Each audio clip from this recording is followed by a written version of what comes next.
It is 6:30. It's 6:30. I hereby call this meeting to order. Please join me for the Pledge of Allegiance. I pledge allegiance to the flag of the United States of America and to the republic for which it stands, one nation under God, indivisible, with liberty and justice for all. We'll observe a moment of silence, and please lift up the many families devastated by the events in Barrow County this week.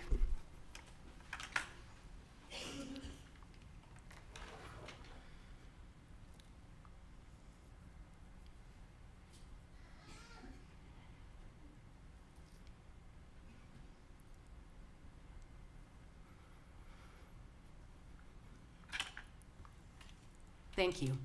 Announcements, awards, special recognition. We have none. Public comment. Madam Mayor, we have 14 people signed up to speak tonight. Okay. Council, if 14 people each need 3 minutes, we'll need to extend. Can I get a motion? So moved. Second. I have a motion and a second. All in favor say aye. Aye. Motion carries. We'll start with the first comment. First person to speak is Ms. Ansley Willis.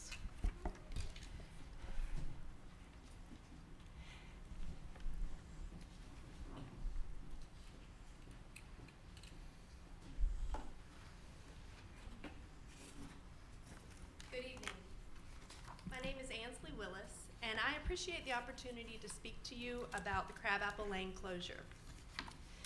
In 1974, the city of Memphis erected a physical barrier to close off a street connecting two neighborhoods.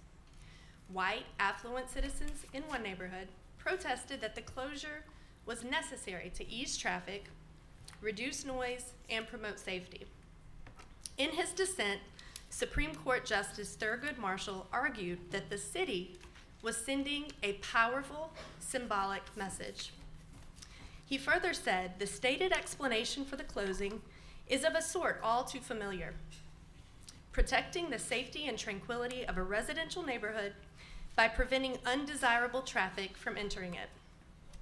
Too often in our nation's history, statements such as these have been little more than code phrases for discrimination. Architectural exclusion is a form of discrimination, where physical barriers or architectural design are used to physically exclude people from certain parts of our cities. These acts of exclusion are more than mere inconveniences. They act as a form of governmental regulation and acquiescence to the majority. They essentially say, you are not welcome here because of who you are. There's a legal doctrine called coming to the nuisance. And by way of analogy, it simply means you can't build a house next to an existing sewage plant and then complain that the smell is a nuisance. Under the law, primacy and knowledge both matter. You have seen the studies regarding actual and projected impact of golf cart traffic through Crabapple Lane. You know that previous decisions were based upon misinformation, false information, and now you know better. You know there will not be thousands of new homes built along Dogwood Trail. You know there have been no golf cart related safety incidents in Kedron Hills. You know that less than a dozen golf carts per day came in from Tyrone during a 6-month trial period. You have knowledge of all of these facts. Yet you only listen to the residents crying foul that they're overburdened by a short dirt road that has existed for nearly 75 years. A road that was in place before Peachtree City was established and long before the development of Kedron Hills. A road shown on every plat that every lot in Kedron Hills is bound by. Primacy and knowledge both matter. What powerful symbolic message are you sending? And are you prepared to defend that message in court? Are you prepared to stand by #TeamElite, elitist, in the battle of the bubble that leaves Peachtree City's image forever tarnished? Are you willing to continue forfeiting county funds that could benefit all residents just to appease a few of the loudest? Ladies and gentlemen, I implore you to do the right thing and open the gate to Your golf time carts. has expired. Thank you. Thank you for your comment. Thank you. Next, please. Next person Please. to speak is Ms. Angelo. Good evening. My name is Angelo, and I've been a Peachtree City resident since 1976. Can you state where you live? Yes, my address is 814 Andrian Way in Peachtree City, Georgia. My husband and I have raised our 2 children in this community. I've been an educator in Fayette County for 30 years and served 7 different schools. For the last 6, I've been the principal at Braylon Elementary School. This town and what it stands for matters to me. As Coretta Scott King said, the greatness of a community is more accurately measured by the compassionate actions of its members. I've lived in the Muirfield subdivision off Braylon Road for the last 21 years. This neighborhood is attached to a golf cart path that feeds into the Braylon Country Club. So you can imagine the many golf carts that go through our neighborhood every day to get to an outside destination. I've never felt unsafe as these paths crossed on our neighborhood roads. Golf cart traffic is to be expected. That is what makes Peachtree City unique. My 2 children drove our golf carts to Stars Mill High School, crossing lines from Peachtree City into Fayetteville every day for years. They drove the golf carts from our house to their friend's house who lived in High Grove, Whitewater, the Chimneys, all in Fayetteville. And their friends crossed into Peachtree City to do the same. No one ever questioned where they were coming from as they went to school and work or to visit their friends. Every day at Braylon Elementary, I have more than 200 golf carts bringing students to my school. More than half of them come from neighborhoods outside of Peachtree City limits. Yet many families of Crabapple Lane Elementary on the north side of the same city do not get the same privilege because Kedron Hills residents fought to block that access. It's been publicly stated, and I quote, "The residents on the south side of Fayette County are a better fit for Peachtree City." That is shameful. Why is it okay to have only the south side of Peachtree City open to non-Peachtree City residents? Why are 16 out of 17 pathways into Peachtree City open, but 1 is gated? There seems to be an underlying reason that you allow this to be an unfair situation, and the only thing that comes to mind is discrimination. Whether it is intentional or not, it certainly creates a perception and sends a strong message. This is extremely hurtful to me, a longtime Peachtree City resident, because I know that's not what we stand for, yet you continue to allow it to happen. You were elected in your position to serve all Peachtree City residents, not just one small group. Why are you not making the right decision? Your decision should not be made by personal relationships that you have. As leaders in this community, you are charged with making hard decisions, representing the masses, and making morally sound choices. The divisiveness of this matter has already cost the city over $1.7 million. More importantly, your decisions have frayed relationships with our neighbors. It's time to stop letting a small coalition, very small, from Your time has dictating your expired. decisions. Thank you Be for your better comment. and vote now to open the gate. Thank you. Next, please. Next person to speak is Tim O'Brien. And you could just say your name and your neighborhood.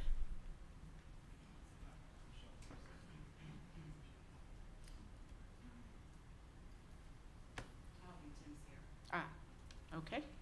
Then it would be Michelle Humes.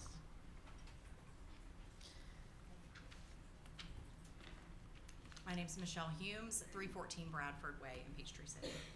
Good evening, Mayor Lerner, City Council members, and fellow citizens. My name is Michelle Humes. I have been a resident of Peachtree City since 1983. I am now a graduate of McIntosh High School and a former teacher at Stars Mill High School.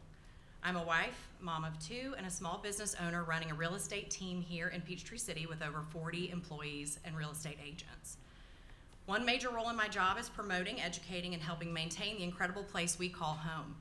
Our team helps several hundred families a year buy and sell their homes in this area. While counties around us are seeing a dramatic increase in inventory and reduction in sales prices, I'm happy to say that Fayette County remains steady with values continuing to rise and even some multiple offer situations. The reasons why so many love to call Fayette home are abundant, but one thing is clear: we are doing many things right. Your website says you are committed to promoting a sense of unity. We are truly unique. This is a golf cart community, and our city logo is emblazoned with a golf cart. In fact, the website headline declares, "No cars required. Grab a golf cart and go."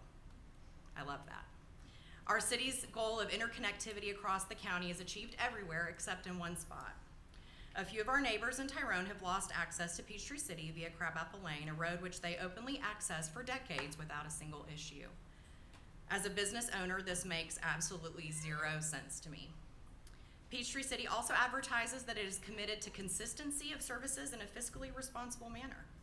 Yet we do not see consistency between the northern side of the city and the southern side of the city. On the southern side, we have made major improvements to welcome families from Fayetteville into Peachtree City via golf cart. On the north side, our county leadership has penalized our city $1.7 million because we won't consistently allow access through Crabapple Lane, even to ease the burden of those with disabilities. This also makes absolutely zero sense. After learning about the gate closure and the resulting loss in revenue for our city, I am now urging you, the council, our elected voices, to stand and make right the poor decision voted on by a previous council. It is critical that we put the needs of all citizens above the special interests of a select few, to include some of you sitting here tonight. It is your ethical responsibility to make a fair and unbiased decision. Thank you all for serving, for listening to your constituents, and for always remembering the oath you've taken to serve all citizens. Thank you. Thank you. Next, please. Next to speak is Shane Deverell.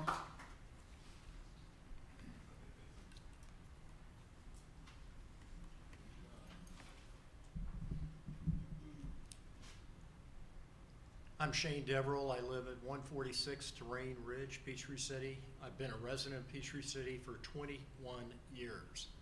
Like everybody else here, I love Peachtree City. The schools, the safety and security, the infrastructure, community activities, nothing comes close to it. But our secret sauce are the people sitting here, the citizens, the residents of Peachtree City, who are engaged and concerned about this great city. We are unique to other cities because of that. We are also blessed to have you as council members because you're informed and forward-looking and have provided us what we see today. Thank you very much. I'm going to talk to you about Crabapple Lane. It is incredible in my humble estimation. It's been 2 years this has gone on. I'm a retired Army colonel of 27 years and finished up as an inspector general. I can guarantee you, if I had this case as an inspector general, this would be solved today. I am also, cannot believe we've got $1.7 million of grant money that's held hostage to this issue. That is just unacceptable. This has special meaning to me because, like the Hoffers, I have a special needs son who happens to also be autistic. Our dreams are that our children will live as independent as they can. Their daughter Lily cannot go down Crabapple Lane, they live just the other side of Dogwood, in her golf cart, which is what she's comfortable driving, and not a car. There is no alternative. She has a key that she can open up the gate and close the gate, but it's an added burden for her with her disability, especially at night, especially in the rain and when it's cold. I think it's reasonable, since no one's come up with a solution to this, that I offer one up to you. 4 things I would do. Number 1, and I looked at this gate, open up the gate. You put some big rock barriers there, neck that down to where only one golf cart can pass through at a time. That'll preclude trucks and cars and everything else going through, and it will allow your golf carts to get through. Second thing I would do is install a vehicle counter and cameras so you can see and measure what's going on. And lastly, we've got the police here. They'll be able to report any incidents from this. Let's stop admiring this problem and fix it. Thank you. Thank you. Next, please. Next to speak is Haley Iyer. Sorry. Good evening. My name is Haley Eyre. My husband and I and our 5 kids currently live in Peachtree City at 415 Robinson Road. Prior to moving to Peachtree City, we lived in Tyrone for more than 13 years. We enjoyed the use of the golf cart paths during our years in Tyrone. We lived on the west side of Highway 74, so we used Maple Shade to access Peachtree City cart paths. Never did we face any questions or hostility from Maple Shade residents. Now we live in Peachtree City and continue to enjoy the cart paths with our children. When we travel to Kedron Shopping Center, we must drive through Kedron Hills. Access to the front of the neighborhood for residents south on Peachtree Parkway, like us, is open. However, access from Tyrone in the back of the neighborhood, which had been open for decades, was suddenly blocked. Why did that happen? What changed so drastically after decades of open access? There have been no golf cart accidents or injuries, so it was not a change in safety, which caused a change in the perception. Perhaps the demographics changed with neighbors entering from Tyrone, which caused the change in perception of safety for Kedron Hills residents. Let that sink in for a moment. Peachtree City is currently completing a golf cart path directly in front of our house. This will give greater access to the new Booth Middle School. This will also create a higher volume of golf cart traffic directly in front of our house. The safety of our children, all children, is paramount. We therefore teach them safe practices when dealing with cars, golf carts, bicycles, and scooters. If we felt that golf carts posed too great of a danger to our children, we would not live here. However, we feel that the cart path system is a wonderful amenity of Peachtree City that we enjoy on a regular basis. I truly do not understand the issue taken by some Kedron Hills residents with the path at Crabapple connecting in Tyrone.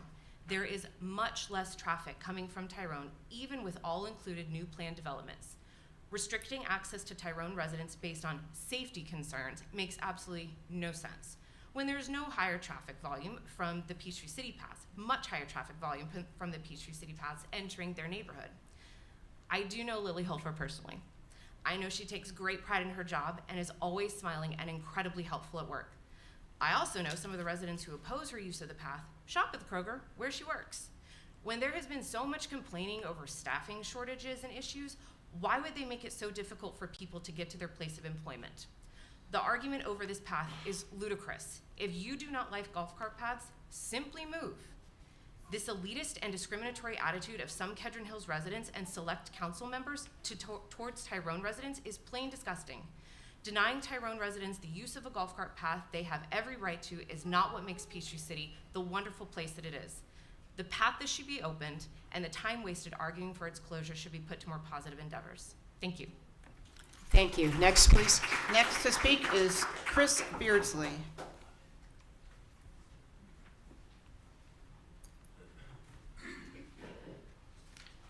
Good evening, Chris Beardsley, 107 Cabingate. Good evening, Mayor and council members. My wife and I have called Peachtree City home for nearly 25 years. We've raised 4 kids here, all graduated from Sarsmell High School. I'm here tonight to question the decision to allow Kedron Hills to prohibit access from Tyrone into the city via Crabapple Lane. This decision raises the concerns about fairness, inclusivity, and the long-term implications for our community. First and foremost, Peachtree City is known for its unique and welcoming atmosphere. Our extensive golf cart path network is a defining feature for our community, encouraging interconnectivity and fostering a spirit of oneness. There is approximately 16 other access points into Peachtree City from our surrounding communities. These allow our neighbors to access and financially support our shops, our restaurants, and everything else our city has to offer. None of these access points have been locked. In fact, there has been a celebration when the cart path associated with the new traffic circle at Peachtree Parkway and Red Wine Road opened, allowing access to our friends from Fayette County on the south side. Why are the residents of Tyrone not met with the same enthusiasm? Kedron Hills' argument that the path would lead to an increase in crime is not supported by facts or data. Tyrone has a lower crime rate than ours within Peachtree City, both still well below the national average. The SafeWise website listed the 10 safest cities in Georgia, has Tyrone at 5 and Peachtree City at 10. The other argument about a sharp uptick in cart traffic through Kedron Hills is also not supported by the data. A study has proven that the number of golf carts entering Kedron Hills from Tyrone is negligible. What precedent would this set for the rest of the neighborhoods in Peachtree City if this is allowed to stand? What would keep other neighborhoods from deciding that they too want to limit golf cart traffic on their streets? Will this be the first step in a series of actions that slowly dismantle the very essence of what makes Peachtree City unique? This will set us on a path that will destroy the spirit of inclusivity, accessibility, and community and turn us into a patchwork of isolated enclaves. I've been fortunate enough to coach youth sports in Peachtree City for nearly 15 years. one of the greatest aspects of our sports programs has been the participation from athletes and families who live just outside the city. They commute to our fields, they join our teams, and they contribute to our vibrant and successful sports programs. This sense of openness and community is what made our program so successful. If we start limiting access to our city, we threaten these kinds of opportunities, not just for our residents, but for our neighbors as well. In conclusion, I urge the council to reconsider this decision. Let's ensure that our policies are based on facts and not fear. Let's keep Peachtree City open, inclusive, and accessible for everyone. By doing this, we preserve what makes our city truly special, a place where communities come together, neighbors are welcome, and opportunities are shared. Thank you. Next, please. Next to speak is Allie Hunt.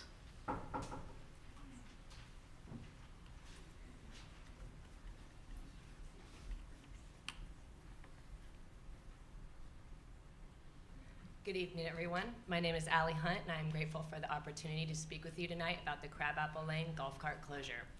As a resident of Highgrove on the south side of Peachtree City, I was appalled to hear that Crabapple Lane had closed to golf carts. This closure resulted in blatant discrimination against a very small slice of law-abiding citizens in Tyrone. Living on the south side of town, I am able to access our schools, shopping centers, and recreation fields by golf cart every day. If not for neighborhoods like Timberlake allowing us unrestricted access, we would be in the same predicament as those families living along Far Road. As Police Chief Moon has confirmed, there has not been a single accident or injury due to Tyrone golf carts in Kedron Hills. Let me repeat that. Not one single safety incident. The road closure actually created a larger problem, forcing all cars to use Loring Lane, therefore increasing car volume in the neighborhood. The gate closure in 2021 decreased vehicle traffic by 97%, leaving a handful of Tyrone golf carts to add to the already existing golf carts within and around Kedron Hills that travel to and from Peachtree City. Sadly, 6 months later, access was denied to those remaining golf carts. There are 16 access points into Peachtree City from neighboring towns in Fayette County that remain open. My question to you is about the double standard. Why does Kedron Hills get to restrict golf cart access while all other neighborhoods do not? Even Maple Shade on the northern edge of Peachtree City welcomes golf carts from Tyrone through their neighborhood streets without restriction. Again, why the unfair double standard? Remember, those neighboring towns such as Fayetteville and Tyrone pay a much higher tag fee to use the city's pass. All Fayette County residents contribute by paying taxes and serving as stakeholders in this community. It is absurd to build a wall that discriminates without cause. Lastly, it is unethical to let any community HOA run the city council and have such influence over the decisions made for the whole of Peachtree City. You have seen a petition with over 600 signatures in favor of opening Crabapple Lane to golf carts, yet a single HOA board is somehow manipulating this entire situation and your vote. You, the leaders sitting on the dais, were elected at large to make inclusive and rational decisions for all of Peachtree City, not just Kedron Hills. Please, I urge you to listen to your citizens and open the Great Wall of discrimination. Vote to reverse this decision to repair relationships, bridge the divide, and create an inclusive community for all. Thank you. Thank you. Next, please. Next to speak is Mr. Skip Schaeffer, and you should have a handout on the dais. I already did. Hey, my name's Skip Schaeffer. I know I'm not Brad Pitt, but I am Skip Schaeffer. I am a Peachtree City resident. I live at 115 Red Maple Drive in Crestwind. Lived here for 3 years. As a reminder, and I have spoken to y'all before about reopening Crabapple Lane.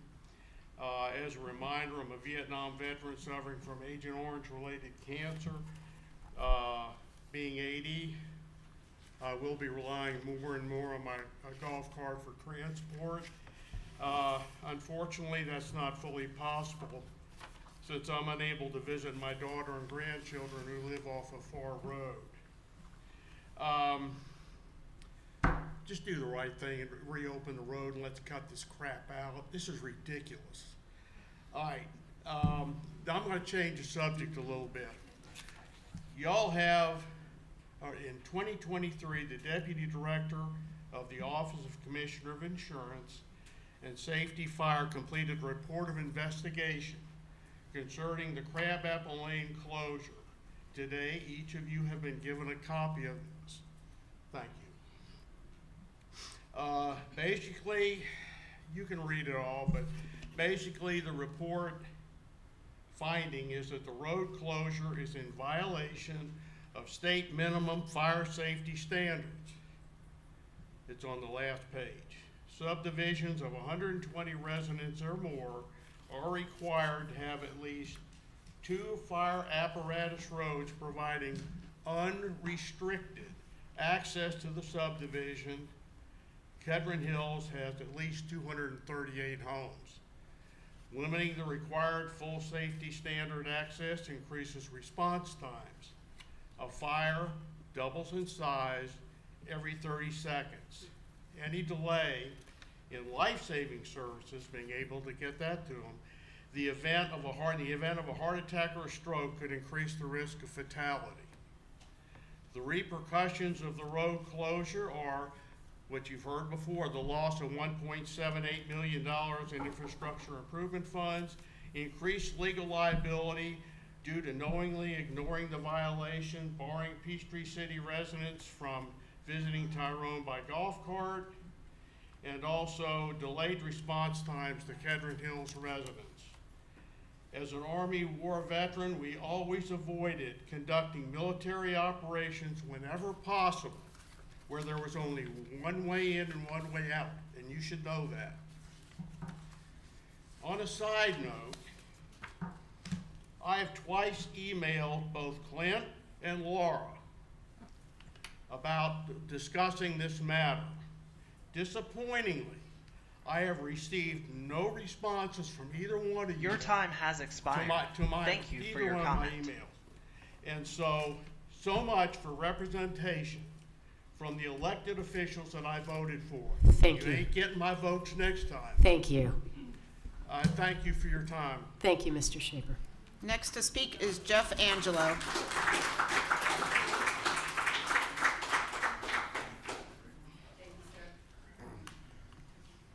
Ms. Mayor, always a pleasure to see you. My name is Jeff Angelo. I am at 814 Andrian Way in Peachtree City.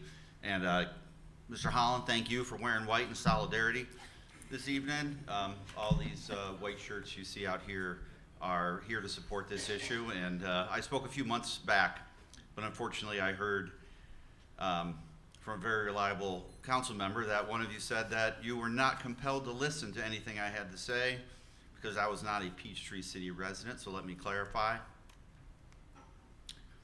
I am a Peachtree City resident, a taxpayer, and a voter, and I'm here to speak about concerns I have about the fundamental values of our community.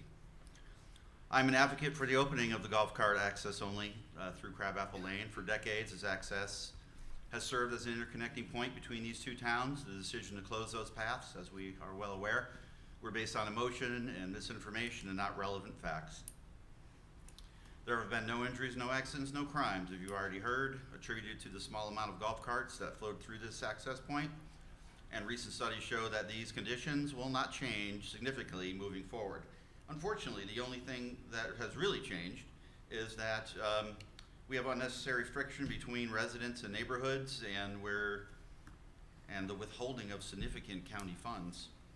I can promise you this: if the fine tax-paying, school-going, business-supporting folks of our South Fayette neighborhoods had to stop, unlock, then relock a gate every time they entered and exited Peachtree City, then I bet you there are 3 of you sitting up there right in front of me right now who would change your tune. And the sad part of that is they don't even vote for you.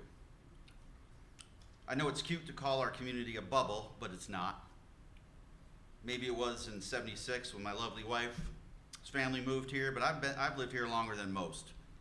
And I never have perceived this beautiful city as exclusive. In fact, I have greatly appreciated that my children were able to drive themselves by cart from Peachtree City to Fayette address of Stars Mill High School, and even more grateful that they didn't have to unlock a ridiculous gate on the way. This issue, which is approaching really close to 3 years now, is probably not going to disappear anytime soon. There were 10 speakers tonight. There'll be 10 more in 2 weeks from now. And the wheels stay greased until one of either two things probably happen. Either you revisit the idea of creating golf cart only access through Crabapple Lane, or it's simply not your problem anymore because you'll no longer be on this council to cast your vote. Self-interest and personal relationships have no place in the responsibilities you have accepted. Listen to the voices of your Peachtree City residents, taxpayers, and voters. The solution is obvious, immediate, and inexpensive. Thank you. Thank you. Next, please. Next to speak is Dan Bell. Dan Bell.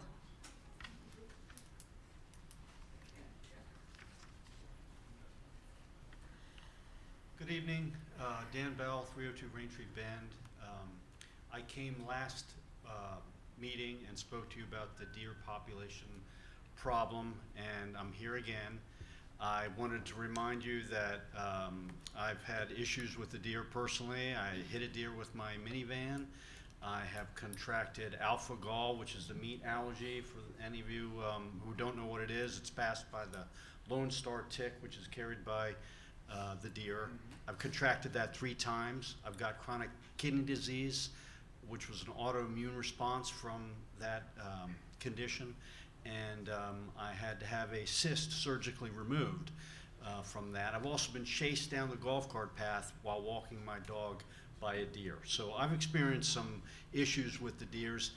Despite that, I'm not a deer hater, and I don't want to be recognized as a person that comes here month after month talking about the deer. I do recognize that, or I do want to be recognized as a person saying that it is a problem.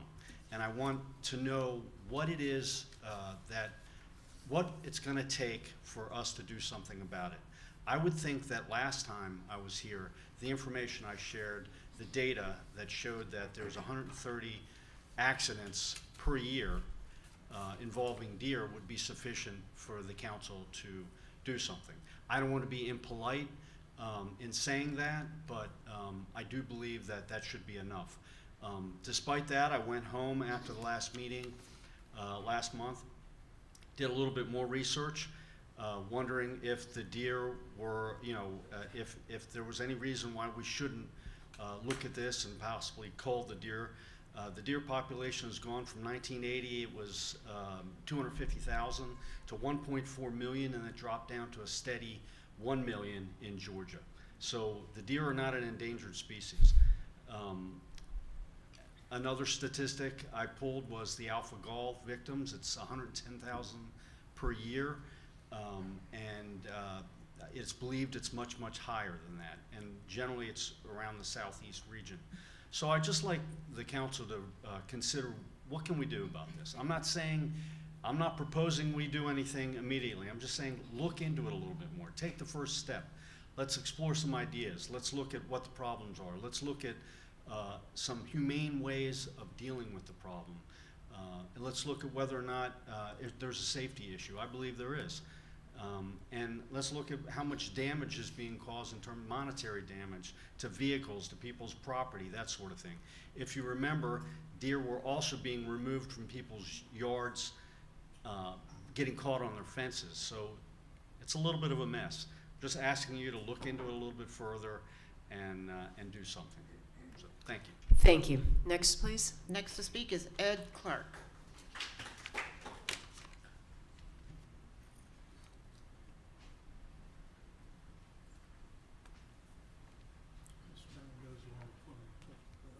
Thanks, Ed.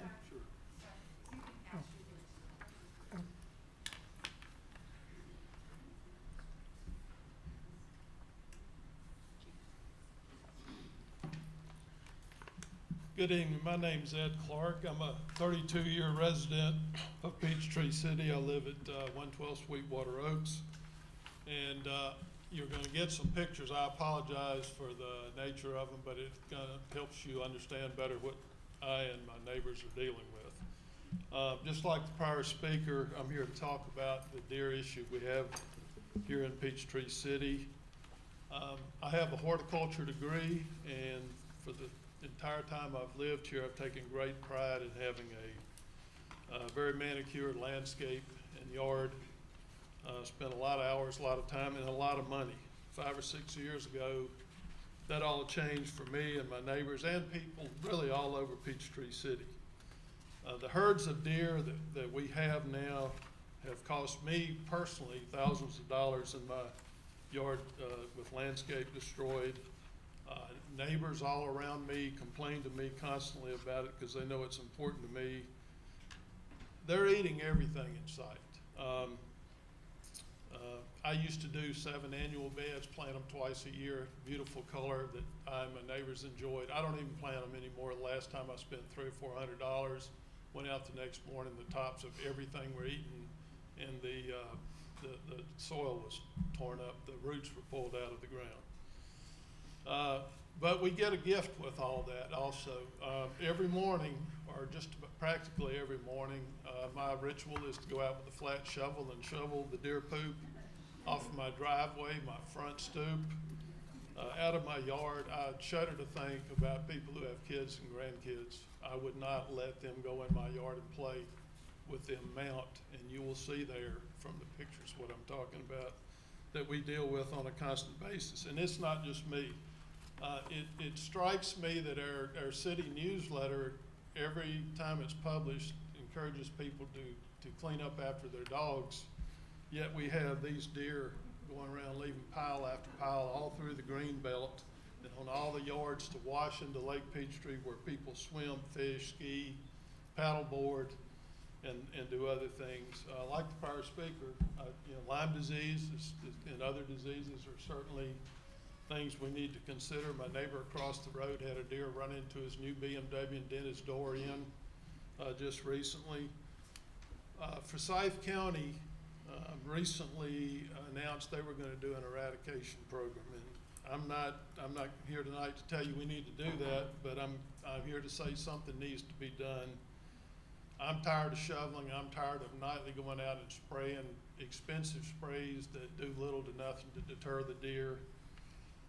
And it's only getting worse. Every mating season, there's more and more. This morning, there were 9 deer in my backyard.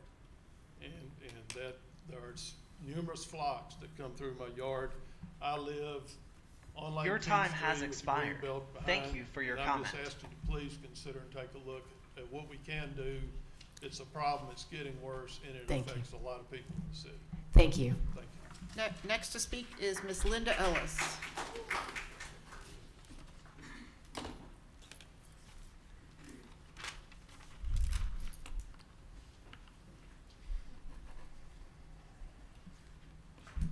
Hello, I'm Linda Ellis. I live at 311 Haskell Knoll. I sent you, the City Council, this email. I'm just going to read it. Hello, City Council, and thank you for your time.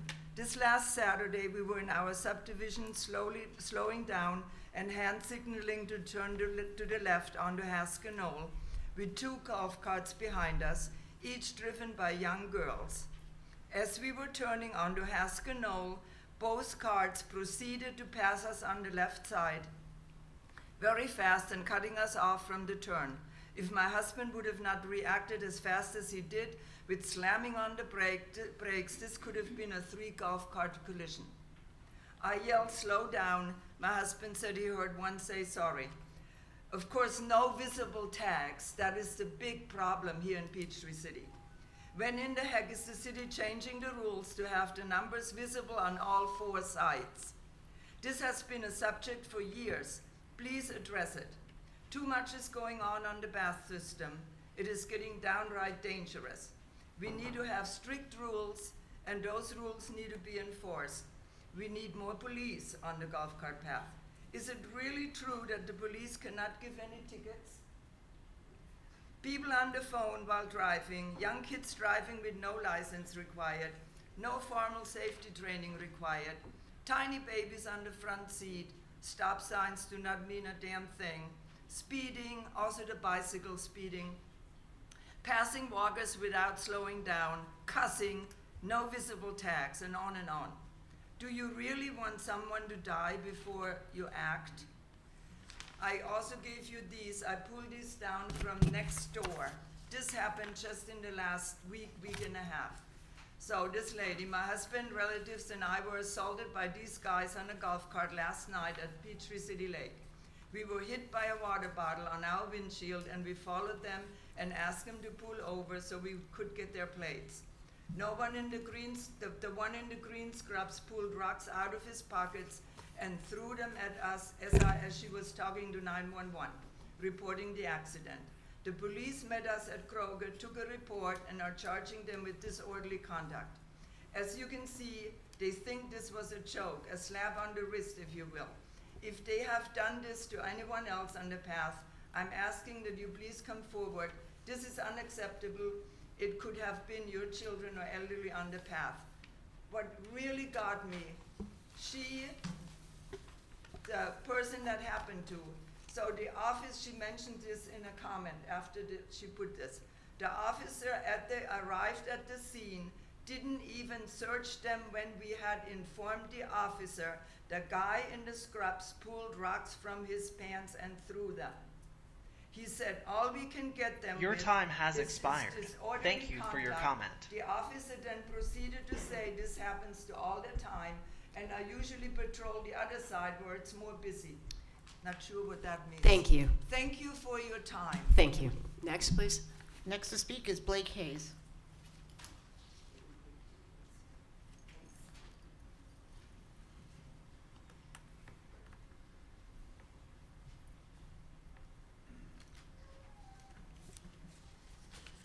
Hi, my name is Blake Hayes. I live at 621 Double Trace Lane.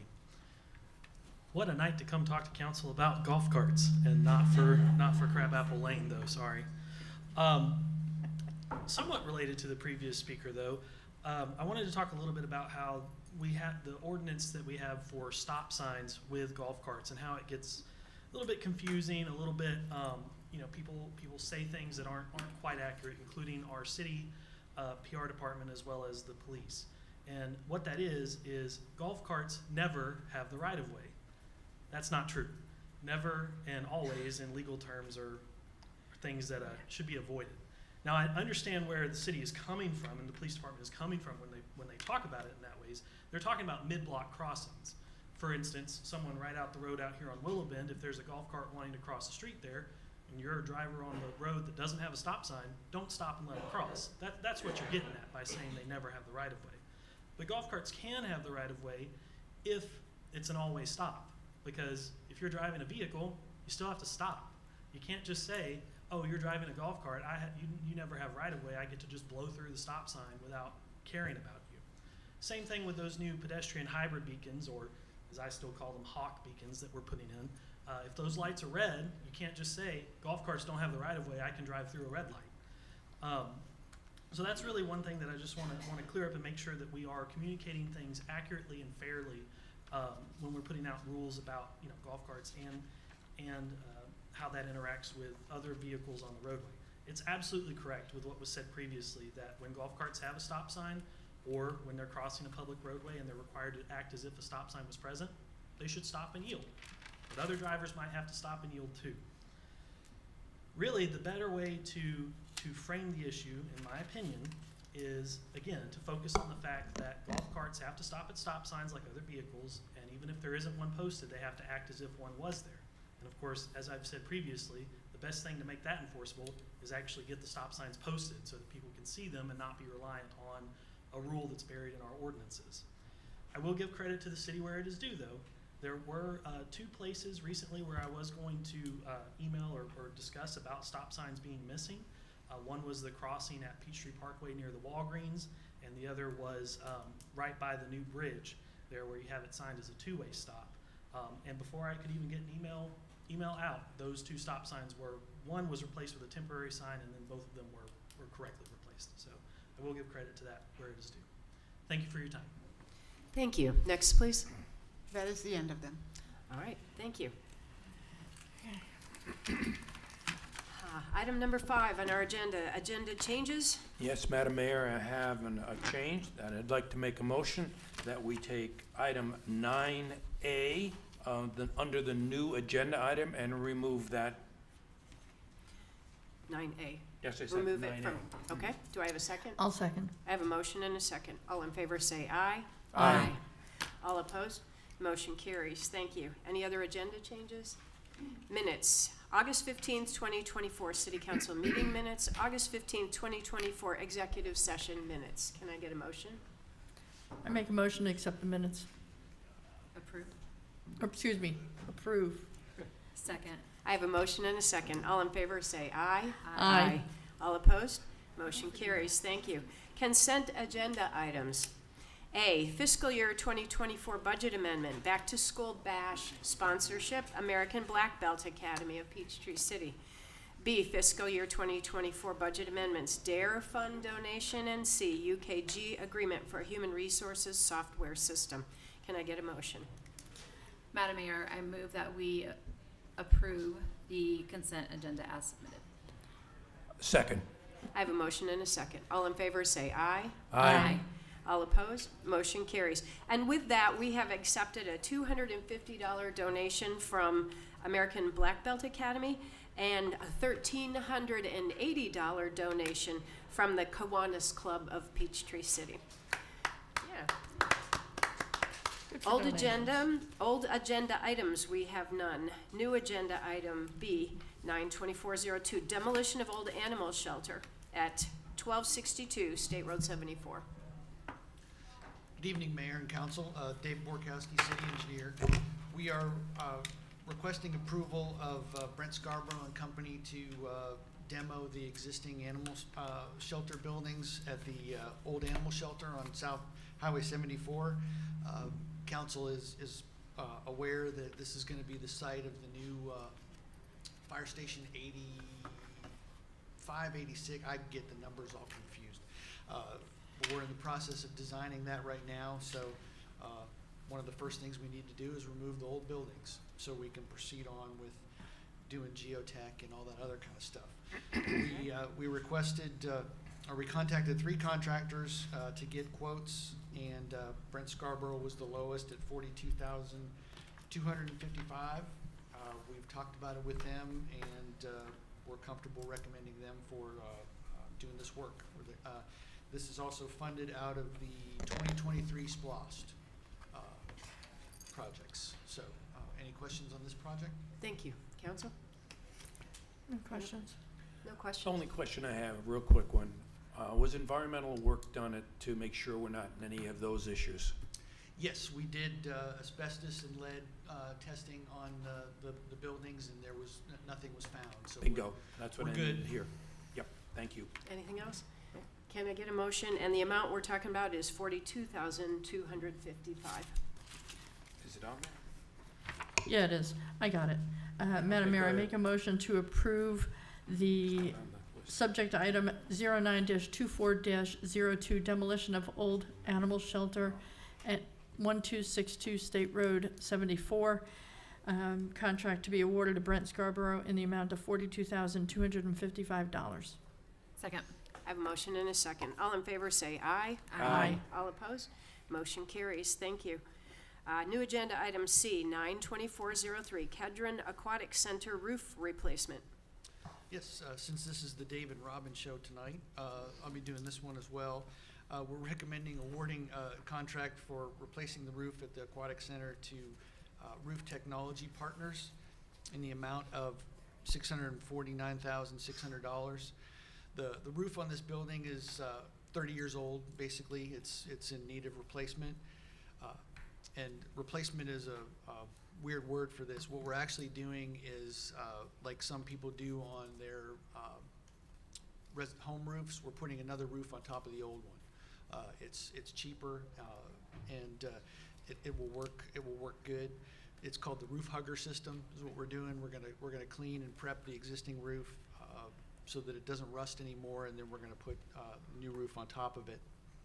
We had all this designed, went out to bid. We received 6 bids. We had really good response on this one. Unfortunately, the 2 lowest bidders failed to meet the minimum qualifications in the bid. In your packet, there's a detailed list from our purchasing department of all the things that were missed from the bids, and I won't go through all that unless we need to. So we went to the third lowest bidder. Roof Technology Partners. We reviewed that, and we did with our architect and purchasing, and we did find them to be the lowest responsive and responsible bidder. So we're therefore recommending them for this project. This project is actually funded out of the ARPA funds that we received, so we're going to be ahead of schedule on this one and get this one approved before the December deadline on those funds. So, were there any questions on this project? Council? Madam Mayor, I'd like to make a motion that we approve the agenda item, on the new agenda item, 092403, Kedron Aquatic Center roof replacement, and that is in the amount of $649,600 to Roof Technologies Partners. I'll second. I have a motion and a second. All in favor say aye. Aye. All opposed? Motion carries. New agenda item 92404, Phase 2 Environmental Assessment of Flat Creek Outfall Property. Yes, on this one, we're looking to purchase the old WASA plant property that's currently located behind the existing police station. In doing this, the due diligence process is you do Phase 1 environmental assessment to see if there's any potential sources of environmental contamination. We had that done, and the consultant found multiple sources of contamination that they recommended be investigated because was a previous wastewater treatment plant. There are contaminants associated with those.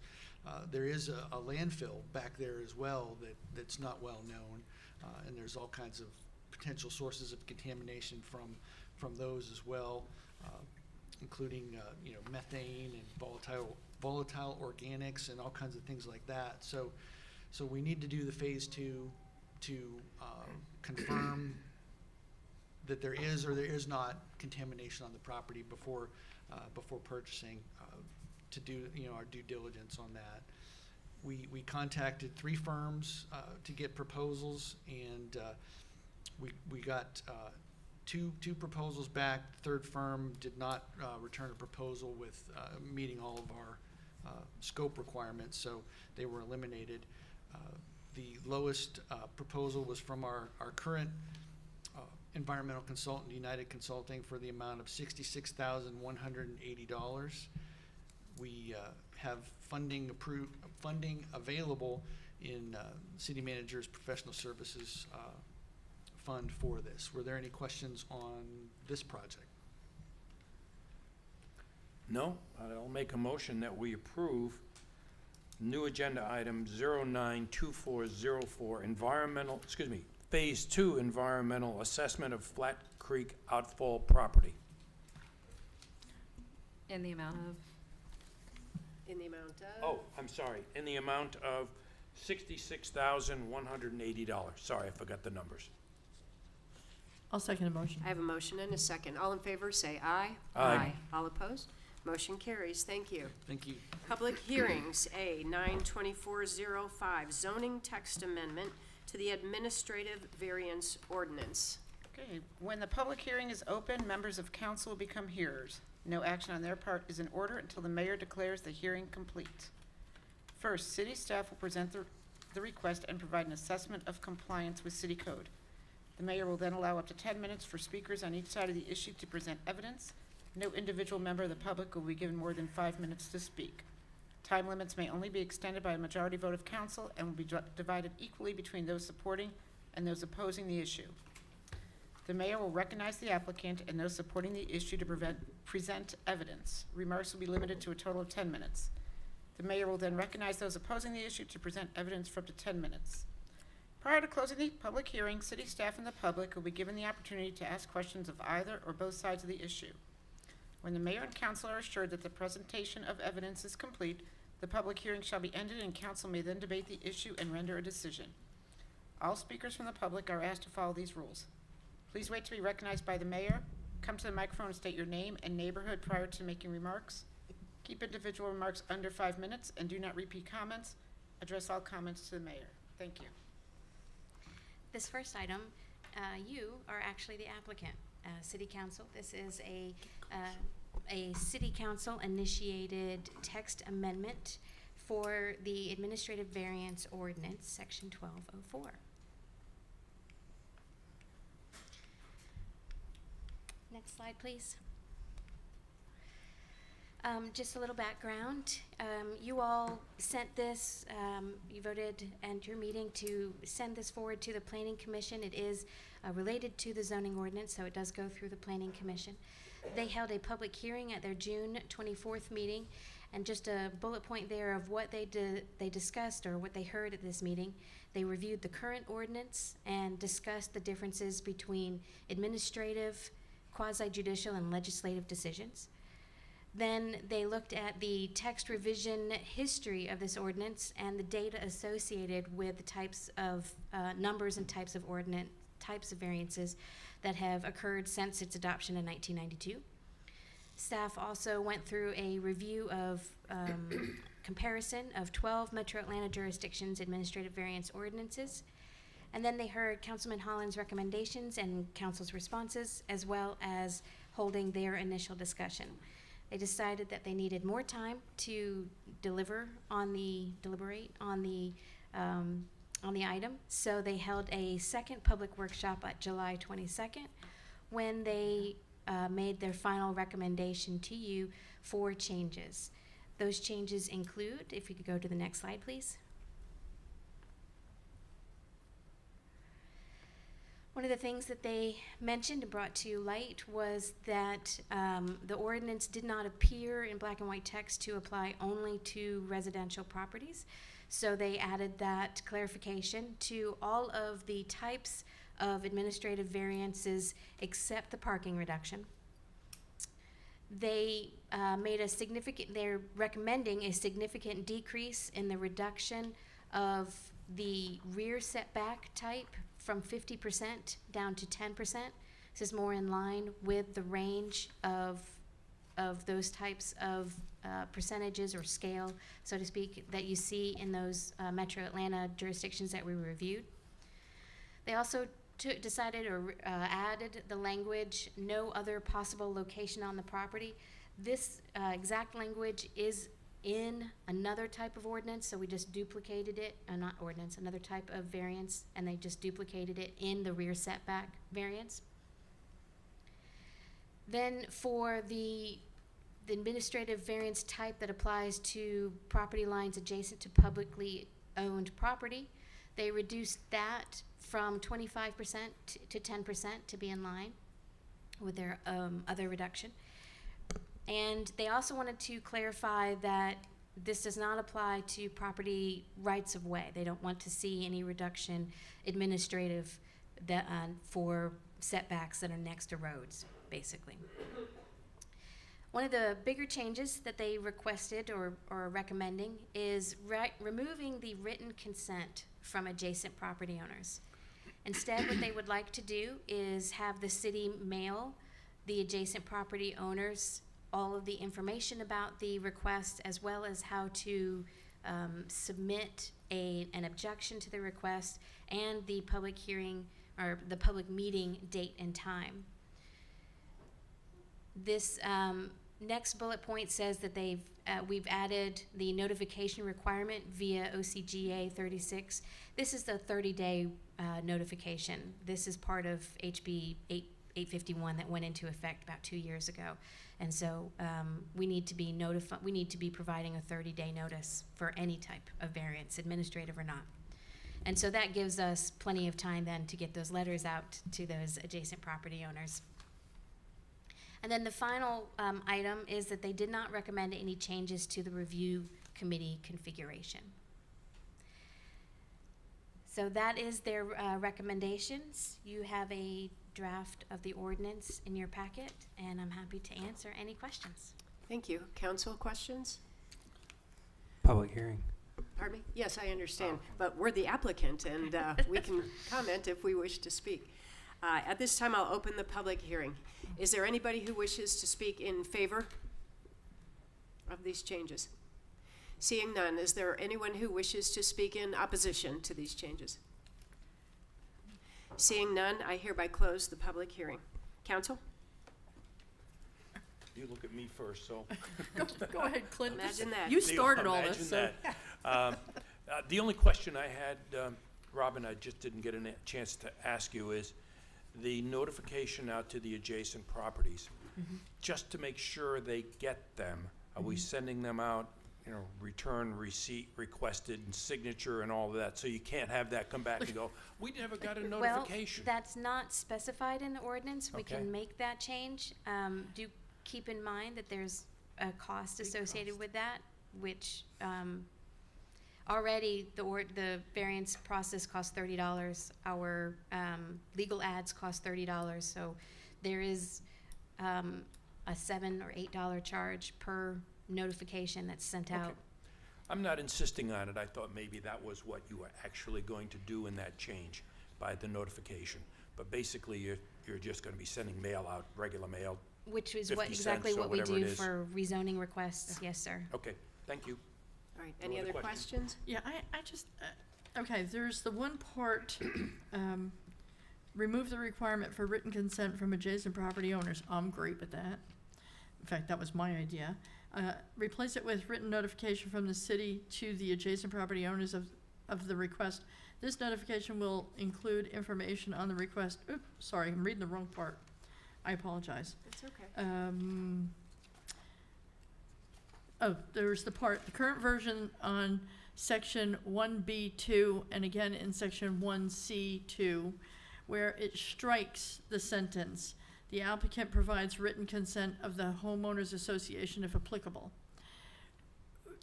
Explain for me, if you will, it's like what comes first, the chicken or the egg. See, on an administrative variance where it's just gonna go have a hearing and be done, does the HOA approval need to be part of the packet? Because that line has been stricken out of here now. Not as it's currently drafted.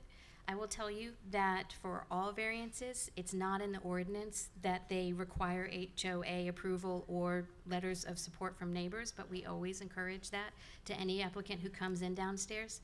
So it's not in the ordinance, it's not in any variance ordinance, but it is something that we do in practice.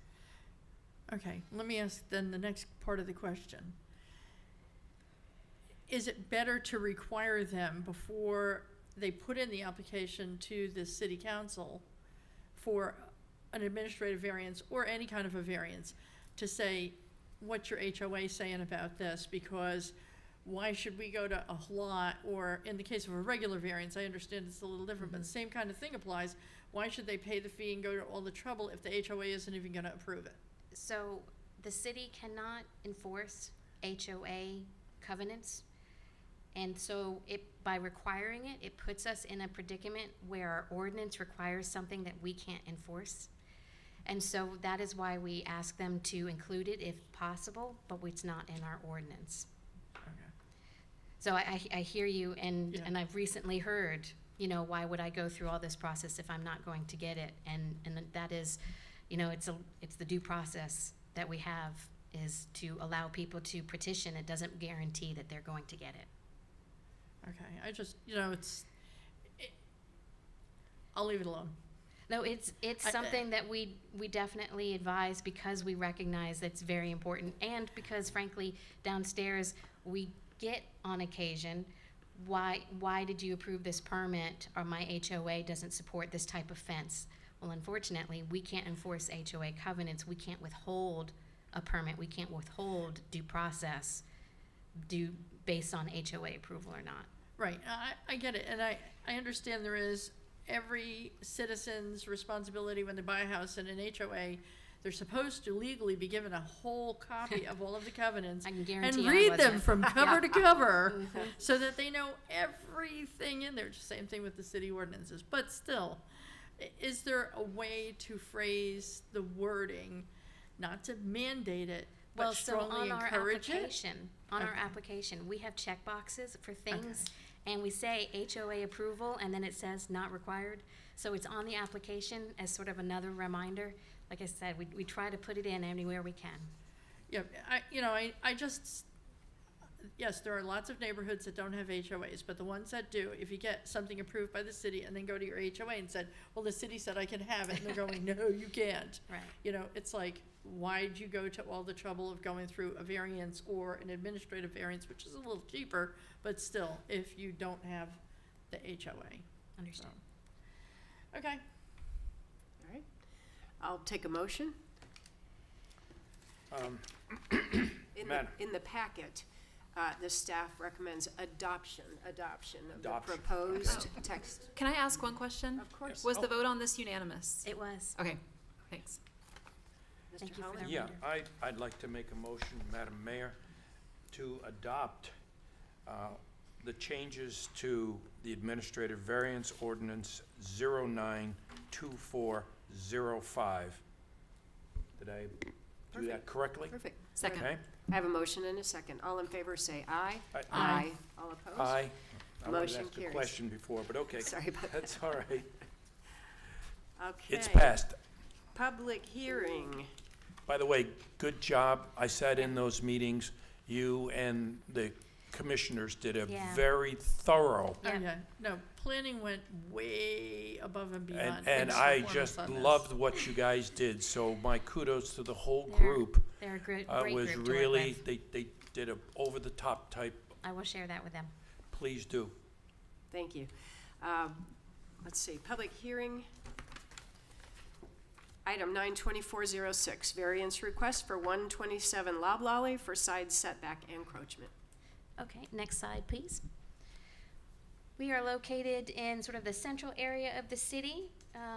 Here's our, let's try to get that, our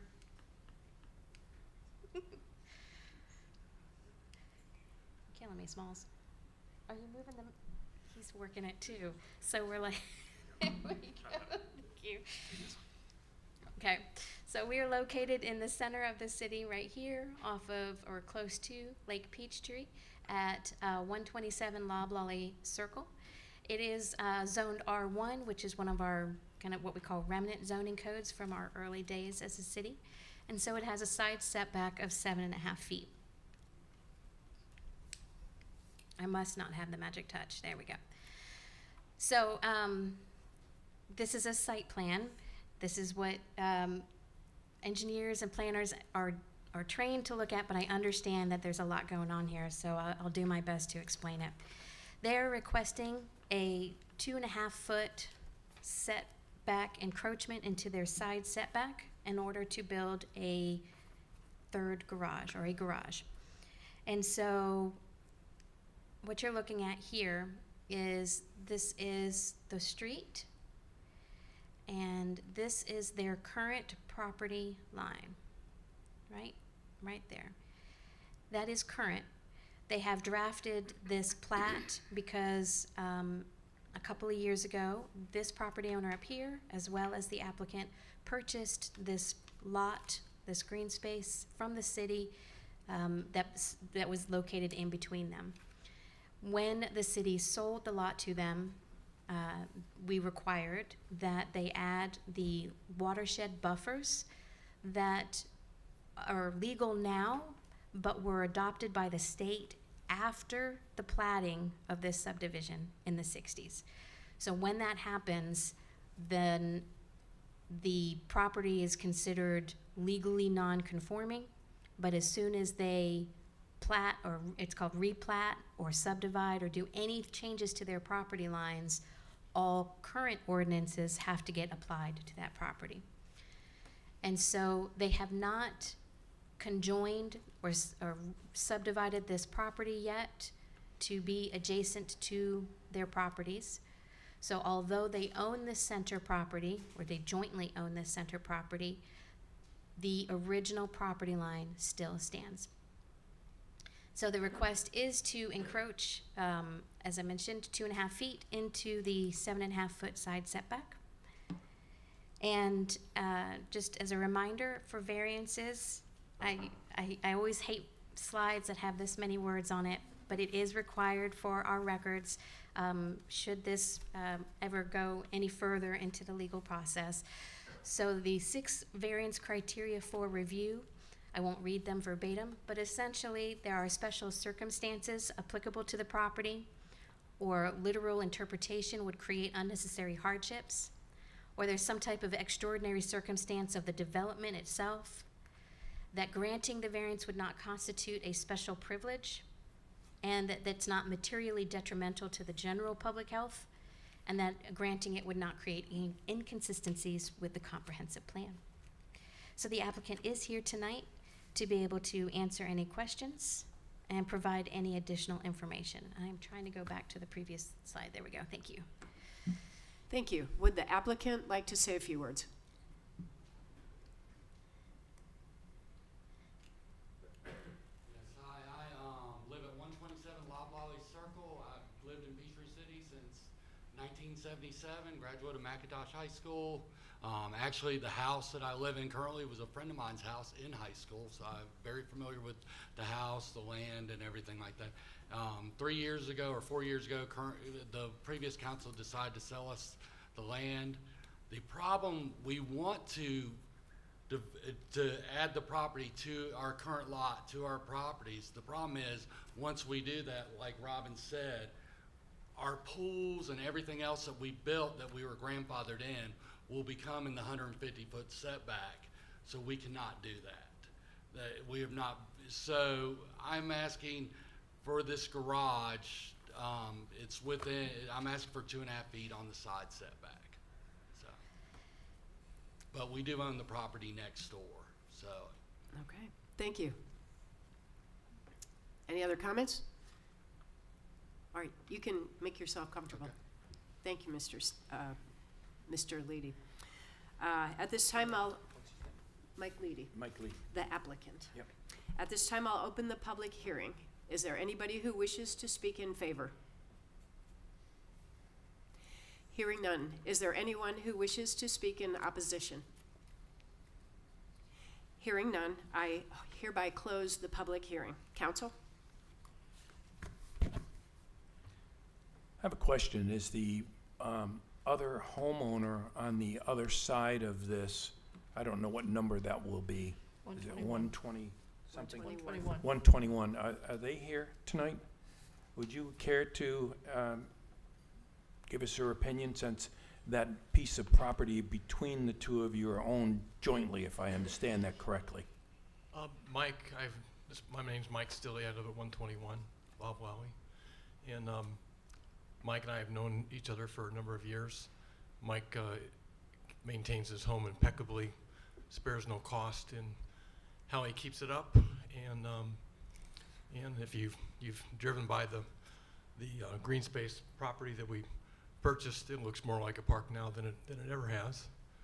So I would completely support giving him the variance to encroach on that setback. Thank you. Do you have any other questions? I probably do. The cost of putting these together, or excuse me, taking them apart and splitting it between the two owners so that there's no need for a variance here. Has anyone looked into what the cost would be to do that? That's question part Mr. of Holland, one. I'm going to remind us all that we have one issue, and that is 2.5-foot reduction of the side setback of the property at 127. That's our issue. That's what we're here to talk about. And I'll reserve some time maybe to think of another question. Sure. Laura, you got a question or not? Otherwise, I'm going. Not yet. You can go ahead. On the drawing that was submitted, the one that's on there right now, where the red box is outlined where you're going to put the proposed garage, what's the dimension of the house along that wall? You'll have to step up to the microphone, otherwise nobody in the TV audience can hear us. So the garage is 24 feet. I've actually got some paperwork I can hand you that will show you better than this will. If I'm allowed to, I've got some over here. I've got 5 of them that I can give you. And a big copy if it makes it easier to look at it. Okay, I looked on the property tax records. It said it was 24 feet from the front to the back. I just wanted to know if you had measured it and if that was, I didn't know if there were any changes since the original property thing. So it's 24 feet. So if you go back to the microphone though, sorry. So the garage that you're proposing to put in is 12 foot by 24 foot, correct? Yes.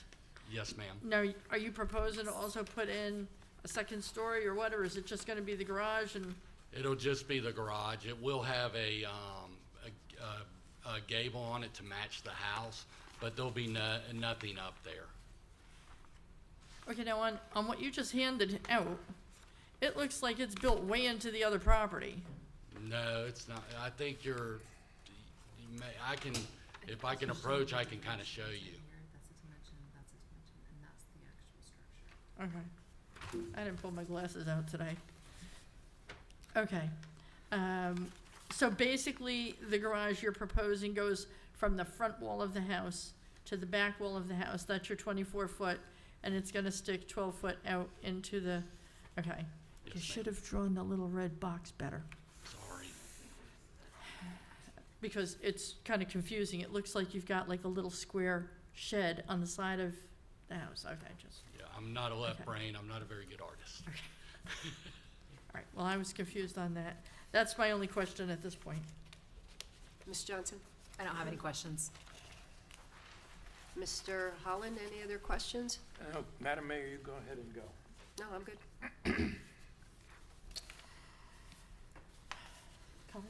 Can I get a motion? Do we have comments? Comments? Comments Sure. or anything? Comments, yeah.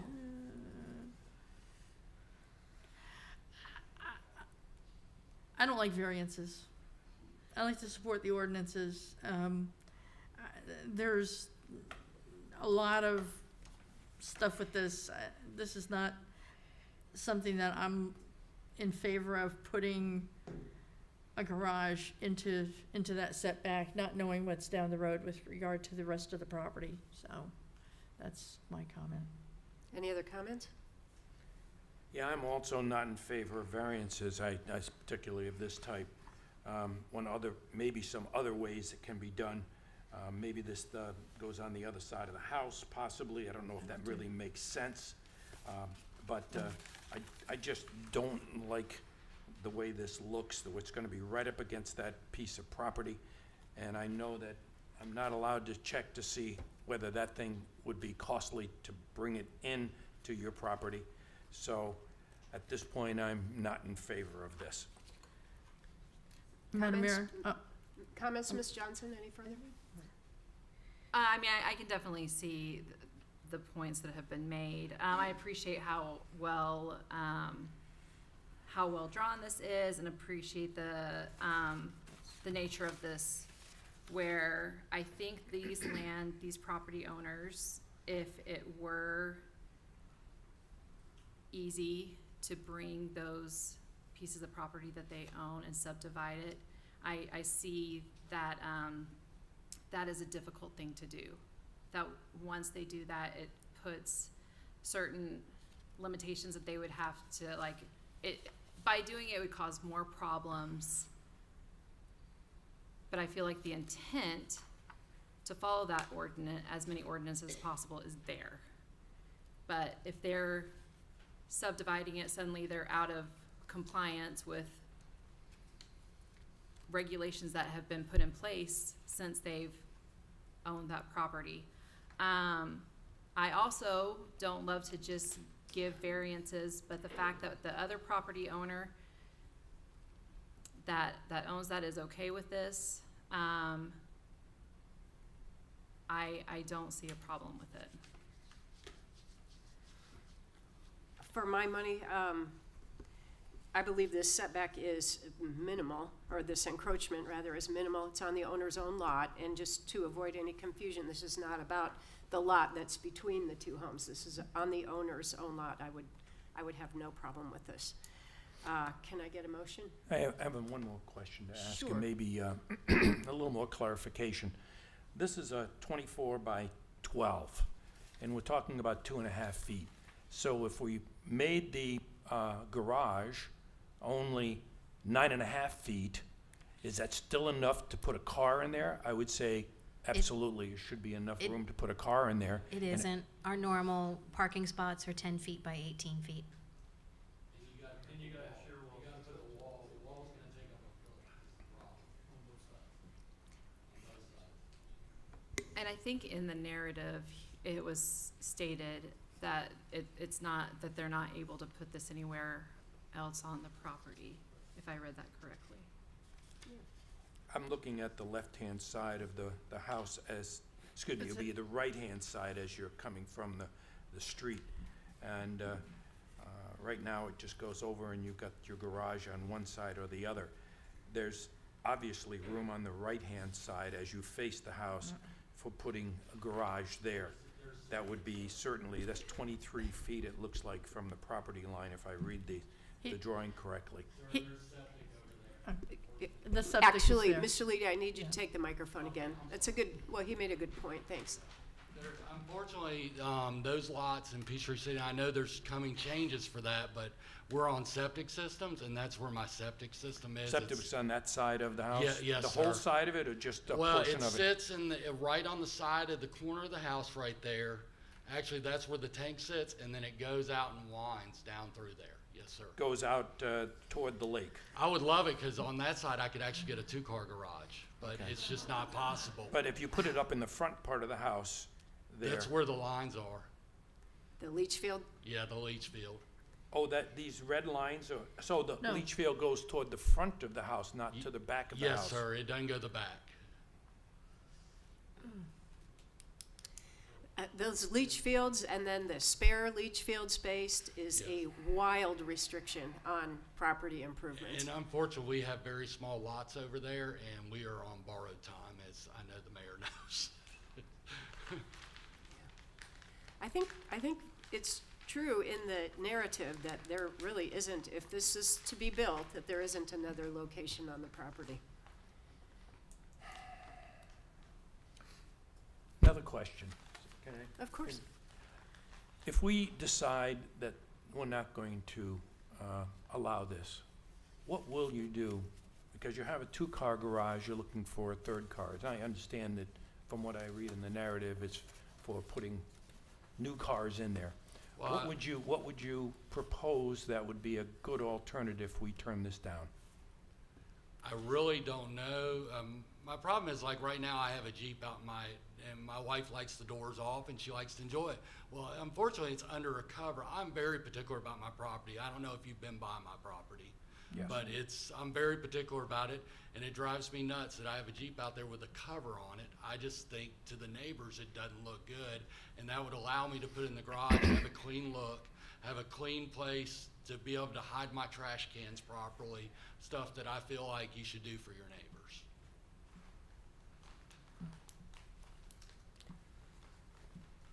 All right, one more question. Well, at least at this point, one more. If you're going from that garage and you're going forward toward Loblolly Circle, there, it looks like you put some white area in there. Is that a parking area for cars? Yes, there is a parking area. I've got a pretty large driveway over there for cars. With having 3 teenage kids at one time, that became a necessity. But if you took that rectangle and you moved it forward toward Loblolly Circle, it would then, I can't see the dimensions here. It would be in the encroachment. The problem is I think there's a 50-foot that you can't build your garage from the center of the street.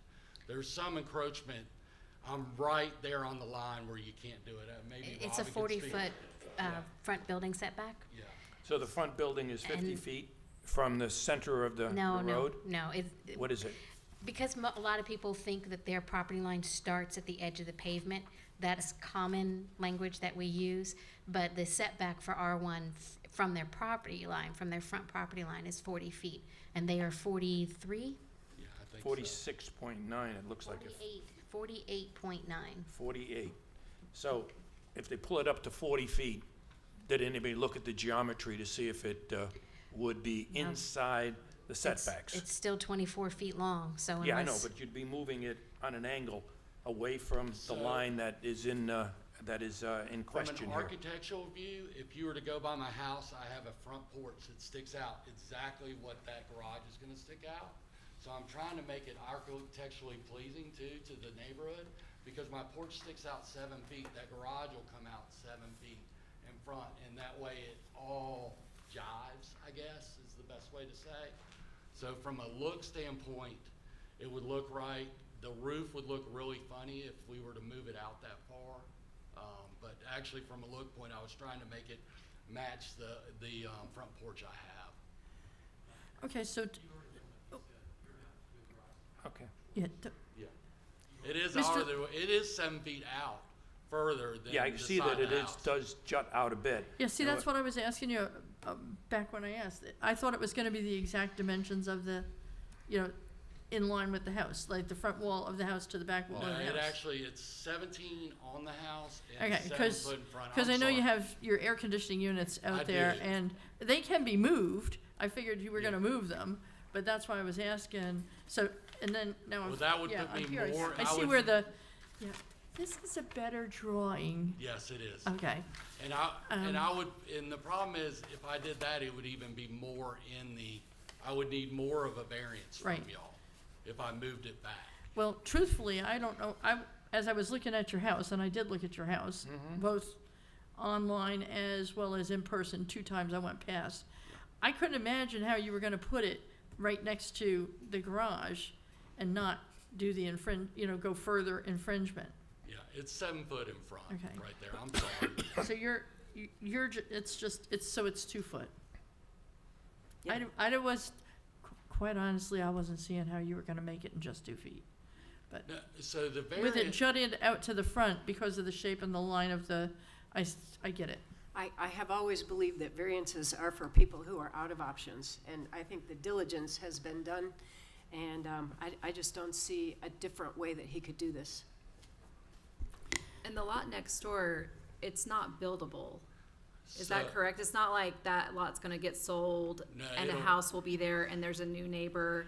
D that by is- all, it cannot be built on. From what Robin said, the minute they try to build onto it, everything has to come into conformance. Well, and there's also, when the city sold them that green space lot, they put a stormwater easement over it, which essentially makes the lot unbuildable. So that was known and understood. But during the essentially purchase. doesn't mean impossible. So Well, they'd there's have to gotta come be and get a variance. They'd have to come and do it this way. They'd have to come here in front of us, and they could build on it then, Well, if they it's got a up to variance us. from us. We have no plans, of building anything there. I mean, yeah, because they'd have to have another septic system. I'm not even sure how they feasibly could. Oh, because good heavens. Now Yeah, I with don't the think you'll septic be- systems. Yeah, no. No. There would have to be eventually tie into some kind of sewer system on this, that there's no room for a septic system if And they. as you can see, there's a pipe running right down the Right down middle the of middle. it. Yeah. And what is that? It's hard to read on here. Yeah, it is a says 18-inch drainage- CMP Drainage, storm It's a drain. storm drain? Okay. Corrugated corrugated metal pipe. pipe. I was gonna say corrugated. Council, do you have any other questions?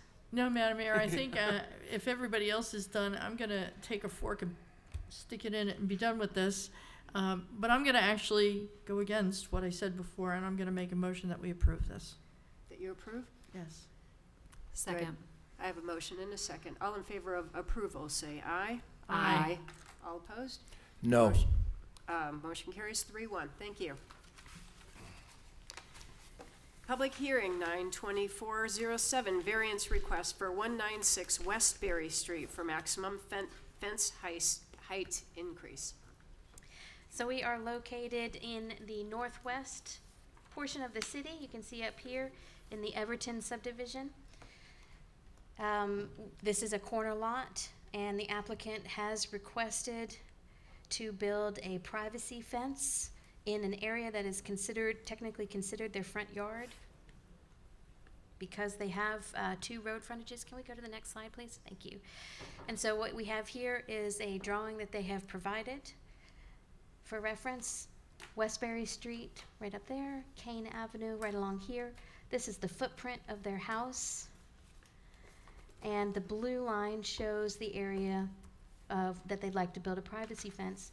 Anything that goes in front of the plane of their house, so in this case, from this corner towards Kane Avenue, it would, by our ordinance, have to be a 4-foot tall fence. The applicant is requesting to build a 6-foot tall privacy fence instead. They are here to be able to answer any questions. They took their beautiful children home already. It's probably past their bedtime. All right, sure. Would the applicant care to share any comments? Yes, hello. My name is Jerry Afari. I live at 196 Westbury Street with my wife and 2 children. There they are right there. Robin did a pretty good job explaining some of the issues here. One thing, I do understand the way that the law is written in terms of the safety concern, which is why I'm applying for the variance in the ordinance that's actually restricting me from doing that. I understand that as a general blanket situation for corner lots because of the safety concern. And so but in this situation, it does not pose as a safety concern. And I have a couple of different attachments that give more of a realistic vision of the situation rather than just kind of like saying, oh, it's a corner lot and you're not allowed to build a fence in a certain area. Before we do that, could we revisit what you said, Robin, about please show me the outline of the house and where our ordinance say I'm not quite sure. It may be, there is a portion of the fence ordinance that says that no fence can be built to create a visual blockage. Okay. And so what he has done is drawn what's called a line of sight so that the vehicles that are on Westbury can still see oncoming traffic on Kane Avenue in this what's called a sight triangle. And so he has drawn that line of sight and placed his fence outside of it so that it meets a portion of the fence ordinance. The other part, though, that requires the variance is the fact that the 6-foot privacy fence would not be permitted any closer to Kane Avenue than that front corner of the house, the way the ordinance is written. So the way the ordinance is written, show me the line of an acceptable 6-foot fence, because I saw a lot of them in Everton from there on down. Okay, thank you. Can I ask a question of you, Robin? Because we want to keep this within the setbacks, I see that dashed line right That's along. for, yes, that would be for there. structures. Would that be the appropriate place to put the fence? Therefore, we could approve a 6-foot fence there instead of angling it out, which there's a part of our ordinance that says you cannot put them within the right-of-ways of streets, and particularly the setback area that adjoins a street right-of-way. Do we know what the right-of-way is on Kane? Yes, sir. It's a 50-foot right-of-way. It's 50 feet. And where would that bring that to on the property of this person? This solid line, that's their The property solid line. line, the one here that I'll draw? Yes, That sir. one right there? Yes. Okay.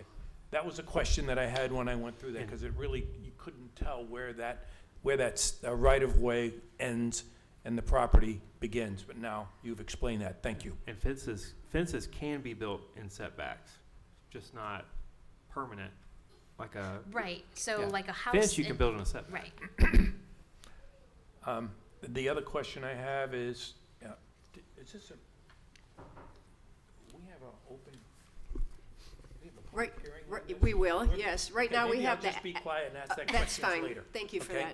that. The applicant had some comments to share, so that Yep. kind of Yes, spun us off. Are there more slides? There are not. There are not So more the applicant provided pictures of their property, Okay. showing the corner of their property. Yes. How You can I present them? give them to her, and then she can take them up to council and let you review them. I also didn't share the private medical information that you provided.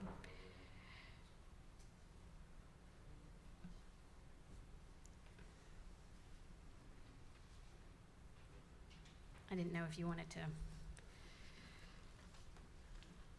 Yeah, essentially the reason, there's many different reasons as to why we want the fence too as well, but it's also because my daughter, she's super fast, and a couple times she's darted out and she's ran across the street, and so that's just it's not safe. That Westbury Street on the top it's the main street into the it's a main street. It's a U. It's a complete U of the entire neighborhood, and there is no stop signs whatsoever on that street.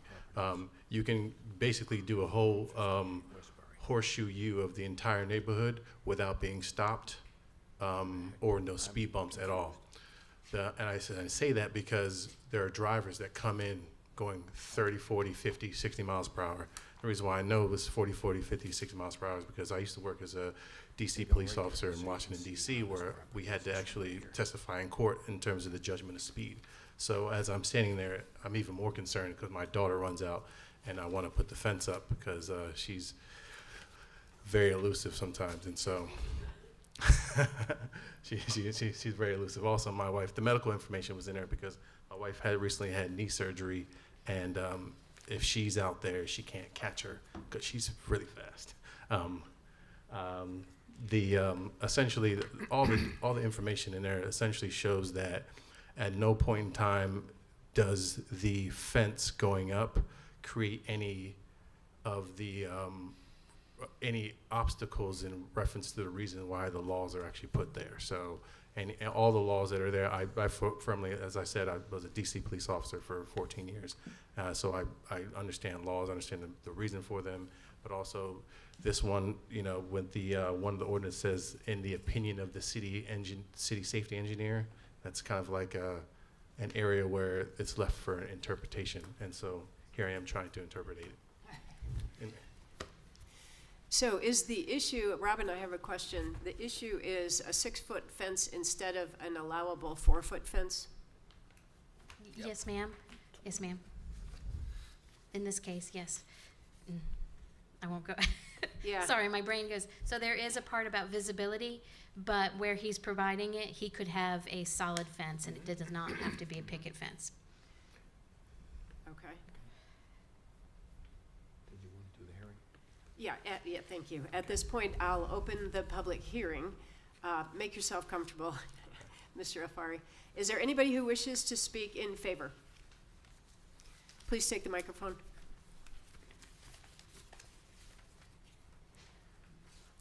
Blake Hayes, 621 Double Trace Lane. You guys know when I come before you, I care about traffic safety, especially of kids and stuff like that. So I would 100% be in support of this variance. As far as the potential safety issues, honestly, I'll admit, I just went on Google Maps and just looked at the street view of it. That Kane Avenue has a stop sign. It's also a T-junction, so under state law, it has to yield to both directions anyway. So as far as the sightline concerns, I don't even see where that would be an issue at all, because the traffic on Kane Avenue has to yield to anything on Westbury Street in both cases, even if there wasn't a stop sign there, but there is a stop sign there. As well as far as the height difference of it, this is a multiple frontage lot. It has 2 streets. I think it's kind of silly to apply that onto both, even if that is what a strict reading of the ordinance says. So again, for those reasons, I would be in support. Thank you. Is there anyone else who wishes to speak in favor? Hearing none, is there anyone who wishes to speak in opposition? Hearing none, I hereby close the public hearing. Council?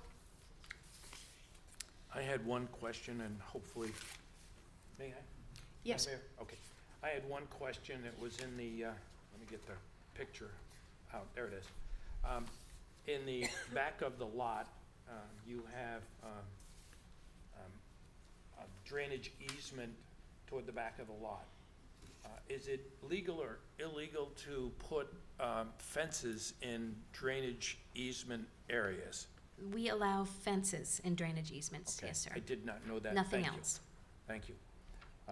Obviously, if there's a need to get in there, he might lose his fence, or they'll have to take it down for whatever reason in the future if it happens. We because of that, put in an 8-foot gate right there for that easement. Right, I and saw also that. our, if any other device, if you need to bring something way bigger than that needs to come in, we are willing to go ahead and take that cost. Is it just a drainage easement, or is it an easement for utilities or other things like that? It is just a drainage easement. Just drainage, And it okay. is not owned by the city. Okay. That's all I have, Mayor. Thank you.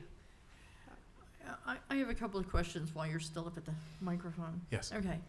So, from the back wall of the house where it goes out toward Kane Avenue, that 14-foot, when it hits that point where that's the setback line, okay, from that point, tell us why you can't just run the fence along that line to the back. Oh, okay. Because of that easement in the where the drainage system is, that drainage system goes down probably about 14 feet into a ditch, and then comes back up. So if we did the line that going straight back instead of at an angle, the 6-foot fence turns into a 2-foot fence and comes back up. And since it's around 15 feet from the curb, which you have the curb, which is about 6 inches, the grassy area, which is about 3 feet, the sidewalk about 4 feet, totaling about 8 feet.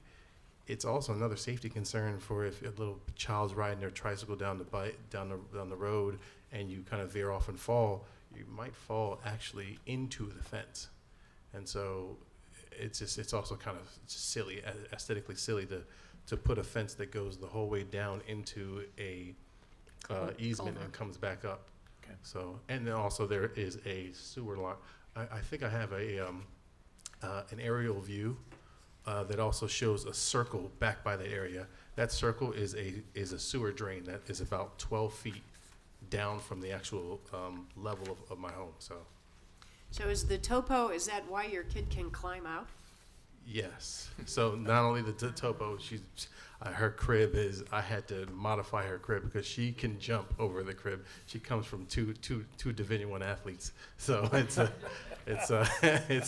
quite a thing just to keep up with her. It's very, very interesting. Thank you. Council? Are there other, so I went through this neighborhood today, and I saw there's houses with a lot of fences, there's corner lots with fences. I didn't see any with 4-foot picket fences. No, so there are a few. One of them does line up with the edge of the house, and one of them does not, and it was permitted incorrectly, and we need to fix that. Okay, because there was one that I saw that was a taller fence, but it was like an iron fence, so you don't have the privacy, but you get the safety probably of the height. But this would be for the height. So right now, if he wanted to build that fence, and even if it didn't have the privacy, he still needs the variance for the 6 feet, right? Yes, ma'am. And to point out, to your point, Councilmember Johnson, if the 6-foot fence is aligned with the edge of the house, that's okay. Yes, ma'am. That's why you see so many 6-footers over there. So the issue is that it juts out. Yeah, I'm fine with it. I would. Yeah, and just for have one more comment. topological and safety concerns, I think this is a reasonable request. Mr. Afari, I read all your stuff very intently, and having a daughter, when she was young, I fought the battle of fences too, and I'm not going to make a mistake I made before, so I'm going to certainly be in favor of you getting the fences there. Thank you, Mr. Holland. Actually, you can sit down while I Oh, make okay. a comment that I'm going to Sure. make. I too rode around through the neighborhood. I went twice. I went the other day and I went back today because of the issue that Councilwoman Johnson just mentioned, which is a lot of other houses have fences, but I didn't see any that went out like so close to the road. They followed the line, and stayed within. And I did look and see the culvert, and I had brought that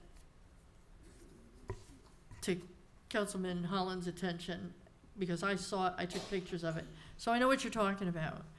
It's just, in riding around, all of the other houses don't have this, And then what I kind of was thinking about also is that right behind your house, there's another house, and this fence is gonna be like a big wall on the side of the front of their yard.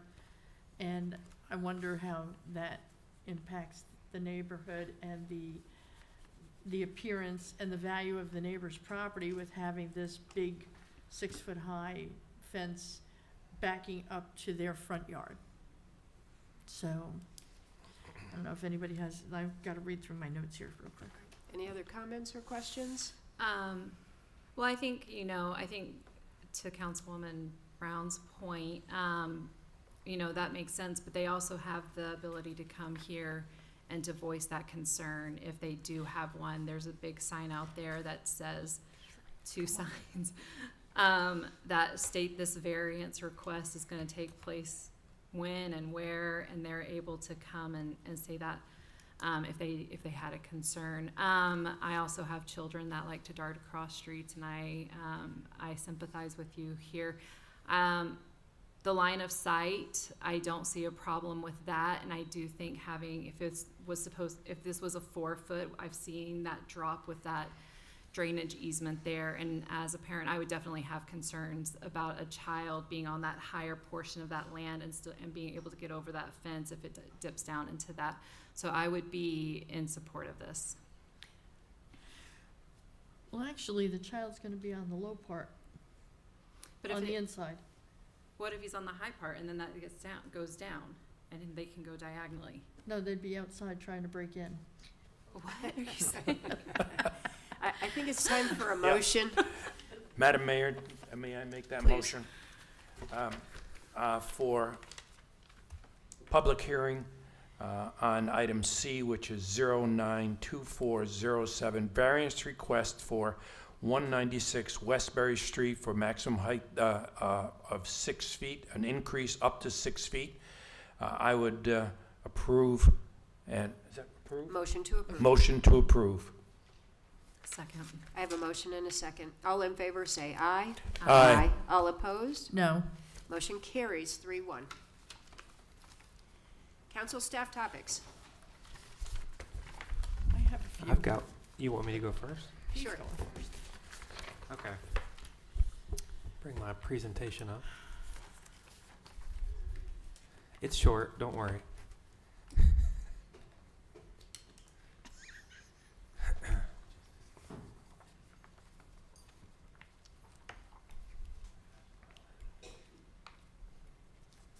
This is on the rec plan? Mm-hmm. Okay. Well, the is advisory, there it is. Or rec Okay. advisory, yeah. All right, Mayor and Council, I have heard from you all. I think that we want to begin the process of bringing back the Recreation Advisory Board, as it was called before. I'm proposing we change it to group, since we've created the Transportation Advisory Group now. I want to be consistent in how we name these advisory groups. So we'll have a tag and a rag. A tag and a rag. So it's a ragtag. Ragtag. Ragtag. The ragtag team. If you, I put on each of your seats kind of a draft of what staff is looking at proposing. I want you all to take this with you and look at it, but I'll go through it real quick in the slides. So if you would go to the next slide. It's going to be very similar to what we did with the Transportation Advisory Group. I took a lot of that language and kind of moved it over and finessed it a little bit for what maybe we would be looking for with recreation. And of course, we want your feedback to get this group the way you all want it as council. But the way it was written before in the ordinance, there was no actual definitions of what makes up the board. It just said 5 members. We're proposing to take that to 7 like we did with the transportation group. You can see that seats 1 and 2 we have as representatives from athletic associations. So we think athletic associations are a voice we want to hear, and we already do. We already work with them every day, but we would want their voice on a group like this, but not necessarily to be a majority. So we don't want every single member to be a member of an athletics association with Somebody's happy out there. So we gave seats 1 and 2 to that. You see seat 3, just like we did with the Transportation Committee, would be somebody representing the ADA community, which we think is important not just for transportation, but to maybe have someone on there with recreation as well. Just like with transportation, we included a member of the over 65 community. And then seats 5 and 6, kind of like we did, I think we did pretty good with that with transportation as well, even though we're not talking about golf cart drivers here in this vein of what this group would be. I still think it would be good to represent a parent of someone with a teenager, because their recreation and athletic opinions are going to be different than a parent with a child 11 and under. So we left that language pretty much the same. We just took out the reference to golf cart driver. And then finally, for seat 7, we would have our recreation special events director be the 7th member, ex officio. Whoever's in that seat would be the 7th member. And same as the tag group, 3-year terms. And then for this beginning, we define in the ordinance here, for reestablishing this, we define that the terms would be shorter for getting it started. So some people would serve a 1-year term to begin, 2-year, 3-year, and then it would start offsetting. All right, next slide. All right, and then we wrote, there was already a duty section in the ordinance. We striked, I think, 2 or 3 words here, and then we added a couple of sentences, but this is basically verbatim what we put in here. So solicit comments, concerns, advice from residents. So kind of part of this group is we want them to be reaching out to residents and giving that feedback back to staff and to council of what are residents wanting in recreation in the city. Uh-oh, somebody's drawing. Oh, that was me, sorry. Evaluate citizen concerns and proposals to better develop recommendations that are prioritized, and this is important, upon feasibility, which is key. Is it feasible? Safety, potential liability, and then funding. That's another key one there, is can we do it with the funding we have. Recommend to city staff and city council activities that may be wholesome and constructive to our, and this was language that was already in there. This 3rd bullet was already in there, so we left it. And lastly, at the end, we wanted to make sure we added, because this language we added to the transportation group, that it is advisory, and it's clear in there, no binding authority over city staff or city council, that it's advisory, it's to make recommendations. All right, next. And then finally, just like we did with the tag group, we just went through some items of types of recommendations we would be looking for from this group. Safety concerns regarding our recreational equipment, facilities, fields, and other areas. Recommending promotional educational strategies that may be good for us to look at as a city. Locating and advising of upgrades to recreational facilities, and then that would tie back into those duties of feasibility, funding, that kind of stuff. Reviewing playground and facility conditions. Collaborating with staff on an annual prioritization of projects, and annual review with staff of the rec master plan, of the progress of that. And then finally, an annual review of and this is the same as our transportation committee, but I think it's important for this rec group to have a look at the ADA transition plan that we have in place every year as well, because not only does that transition plan cover transportation, it actually covers all of our facilities in the city as well, which includes our recreation areas. And then lastly, just like we did with the transportation group, the ex officio member of the rec advisory group shall present to council reports and recommendations at least once per year. So it's very similar in writing to the transportation group, but just kind of massaged a little bit to cater to recreation. So I'm happy to discuss with you all if you want to discuss now, or I think I'd like you want to stew on it. I'd like some time to stew on this. I will say, tomorrow morning we're doing the interviews for the Transportation Advisory Group, and there are a couple people. The list of members of that group is so specific that there are a couple people in the city with a good history of participation and contribution, and I think they would really have something to add to the group. But our seats are so specific that they are excluded. They don't have a kid under 11, or they don't have a teen or whatever. Let's not decide this right now, but when you're looking at this, council, I would encourage that we back off the restrictions a little bit and leave ourselves open to the possibility that some of our city citizens have professional expertise or experience in different recreation implementation or purchasing or programs. So again, I don't want to solve it right now, but my suggestion right off the bat is maybe we could consider back off a little bit on the specificity of the seats. That would be my only comment right now. I have a comment too. I saw this when I first saw it. I took a look at it, and I think it's well done. Like, you've got a lot of good stuff in here. In this case, because recreation is one of the largest activities in our city, I don't see any reason why we have to be stuck on 7 people. We could go to 9 people on this. As the mayor had just said, we may need to add some additional people in here. For remember, the 3 things that are the most important thing in this city: walking, bike riding, and, oh, I forgot the third one, running. Running, walking, and bike riding. The 3 most important things. And pickleball players are upset with you. Yeah, but just saying those were by the citizens. Those were in the survey. Those were the top 3. And that's why I think maybe we need just to have a couple more people in here. My suggestion, along with the mayor, we ought to look at that. Maybe not be so specific. Maybe expand it to 9 people instead of 7, and add some people in. Who's riding bicycles and running? Those are mostly young men and women. And, you know, guys like me, maybe others here, don't necessarily do that anymore. So, but we might ride a bike, and we might go out and walk, and those kinds of things. So maybe that could be looked at as far as, again, maybe not specifically say, I want someone from the walking club. Maybe just say someone between 25 and 55, something like that, to give you that middle-aged group. Just a thought. Middle-aged. Okay, any others? One thought I had, and again, this is similar to Mayor Lerner, not something I'm looking at being solved tonight, but part of this that stuck out to me was the promotional strategies.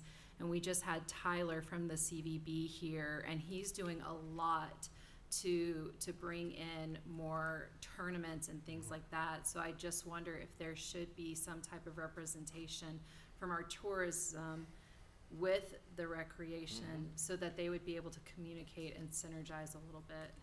What is just a thought.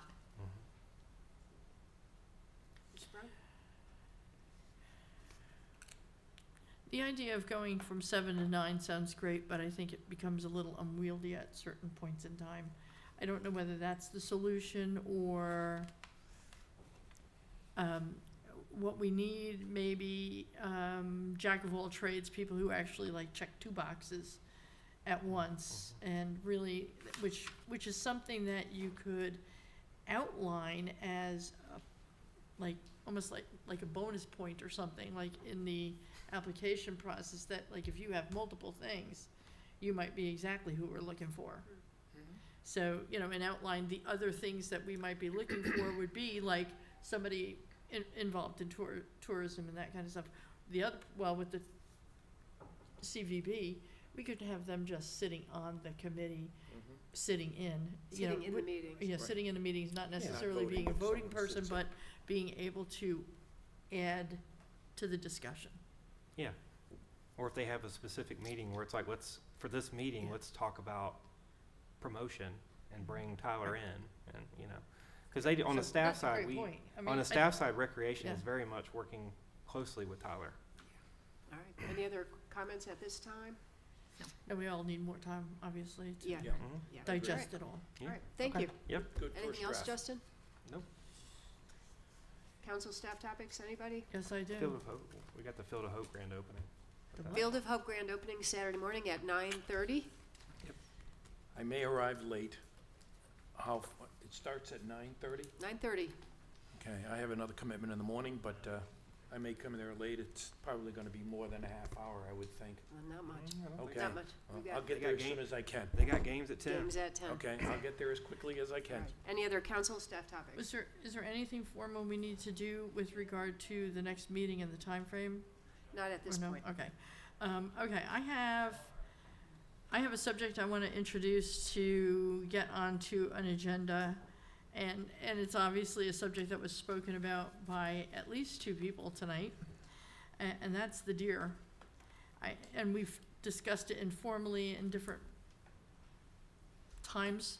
I think we need to put it on the agenda and have a formal discussion about what can be done. We know that we can't, tranquilize them and relocate them. We know that there are certain specific issues, but I think that, the deer population needs to be addressed.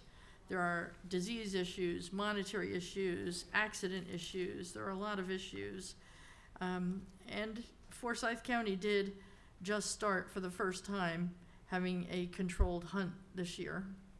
And they're doing 2 different sessions.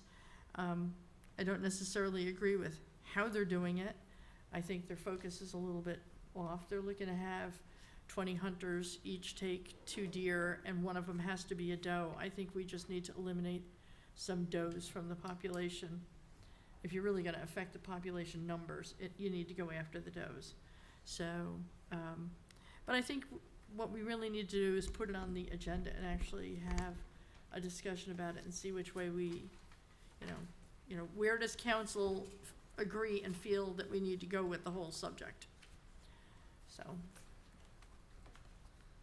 I understand may I? Of course. Okay. I understand the issue here.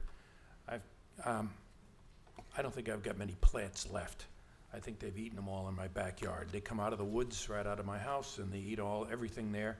And I have a very good friend who has the alpha gal from the tick, the Lone Star tick, and he is not doing well. Just like the gentleman that was here, Mr. Bell, I believe his name was. Definitely needs to be discussed. But it's a very touchy topic. Let me say that again. It's a very touchy topic. I think we need to be very circumspect on how we discuss this, because there's going to be a lot of blowback. And there'll also be a lot of people in support of it. So I just caution that if we do discuss it, let's be a little circumspect on how we do it. Would we all agree that maybe we'd like to empower Justin to spend a little staff time finding out what they're doing in other communities and just gather up a little bit of information before we make it an agenda item? Yeah, I think that's in the cards that we should probably have staff spend some time to just make sure that we've got enough information.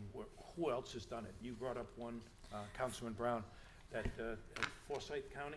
I think that's great. Forsyth County only just recently, just like a week and a half or 2 weeks ago, approved it, and they're doing archery hunting only in set city-owned property, and I mean, there are very specific, in fact, I've got a couple of articles I can give you right now, tonight, with regard to what they're doing and how they're trying to set theirs up. I don't agree with certain parts of it. I don't think they're gonna be as successful as, we have city property all through the city. We own a lot of property, so we can actually go into multiple different areas, and if we do it with the right kind of hunters, I think it can be done very well, especially with crossbow. I think So, you brought up some I think good it's- points. I'd yeah. like to let Justin take a Right. look at what you have, and I have it, let's yeah. talk about it in the future. So by doing that, we're saying it's not an agenda item, but we can trust that staff will bring it back, and it's staff bringing it back to us? As Is that needed. Can I bring up one other thing, though? If we're gonna do anything about this, like, this year, it would have to be done soon. Hunting season normally is September through end of October, into early November, and although we could have a hunt after that, but after breeding season, it's, it can still be done. Yeah, just We could you have- actually hunt in December and January. Yeah. It's just, we have to decide who, what, when, where, why, the whole 9 yards. Can we leave this in your hands, Justin? Yeah. And And I how will- long will, do you think I it will would not be at the take? next meeting. That's all right. Okay. That's How all right. long do you think you'll need to kind of put some things together to come back to all of us? Let's leave that up to him. Yeah, I mean, October workshop, work session, because it sounds like now that we're moving into work sessions for the public, moving into October, where we have a work session at the beginning of the month and then a voting session later in the month, October's gonna be dominated by the rec master plan. So that's what, coming back to the sooner than later, you know, it may have to be a discussion for the November work session. We'll leave that in your hands. I think But Ms. I would Brown has some definitely, good information I would say I to would be share. ready to probably have some data and share things with you all by that November work session, if that sounds reasonable. I have one other thing. I'll hold the golf cart safety, because I think that's gonna be a bigger, when Al did the Keep Peachtree City Beautiful discussion of cardboard, you know, I think that was the third year in a row I've heard Al make almost the same plea for help. And what I had noticed on social media was, and I shared it with, I think I shared it with you, didn't I, Justin, about the one person who was like, Yes, yeah. putting forward, like somebody who had moved in Fayette County, Greater Fayette County. Oh, we have all these moving boxes. How do I get rid of all of them? And several people chimed in and said, oh, Peachtree City will take them for free. Just drop them off. And they don't live in Peachtree City. So it's, you know, we are becoming a well-known dumping ground for the cardboard. I think Al's point is well taken. I think, you know, whether we need to move the recycling area to someplace where we can control it, gate it, whatever, because they're dropping things off at night over the weekend, you know, in massive amounts. When it has been, this is a timely topic. Jasmine and I met with Al today. Little did I know. Had an hour meeting with him today. Since they've been doing the barricades and closing it on Sundays, they have not had, a lot of people have actually followed it. Like they haven't had as many problems. I think he said he had one, maybe, like one weekend he had one person drop a bunch off. But they've done it for 4 weeks. We're batting to 25%. But we talked about the quarterly fee and changing that. So KPTCB, we actually are going to have here the October work session, even though the rec master plan is going to be the big one. We're going to have Al here on October 3rd. Yes. We're going to have Al here October 3rd to talk about KPTCB and pitch what we want to do. I think it's a problem we need to solve, because, you know, when I'm reading just hit or miss on social media and seeing people directing everybody in the county to drop their stuff here at Peachtree City, and other people chiming in saying, I'll pick it up for $70 and haul it away for you, but you know where they're gonna haul it to? Peachtree City. Here. I think we're all in agreement with you, Suzanne, on this. So, This is another one that's gonna need investigation. Let the staff Yep. come back and say, here's some of the things that maybe we can do. Poor Al's been crying about this for 3 years. We need to solve this It's problem. time. Yep, He's it's coming. time. He's coming. Okay. Any other council staff topics? I have one, and I'm not sure if this needs to be something that's like an agenda item for next meeting, but I sent out an email requesting a schedule change for our February meeting to go from the 20th to the 13th because of the school schedule and there being a winter break that week. So I don't know if that needs to be an official agenda item or how we go about this. They vote on it in December? Or do they set the? Do they? No, so the ordinance actually states The what ordinance. our. I'm sorry. Nope. Yeah. It's not on at all. I haven't said anything today, clearly. So the ordinance actually states what the calendar year is going to look like.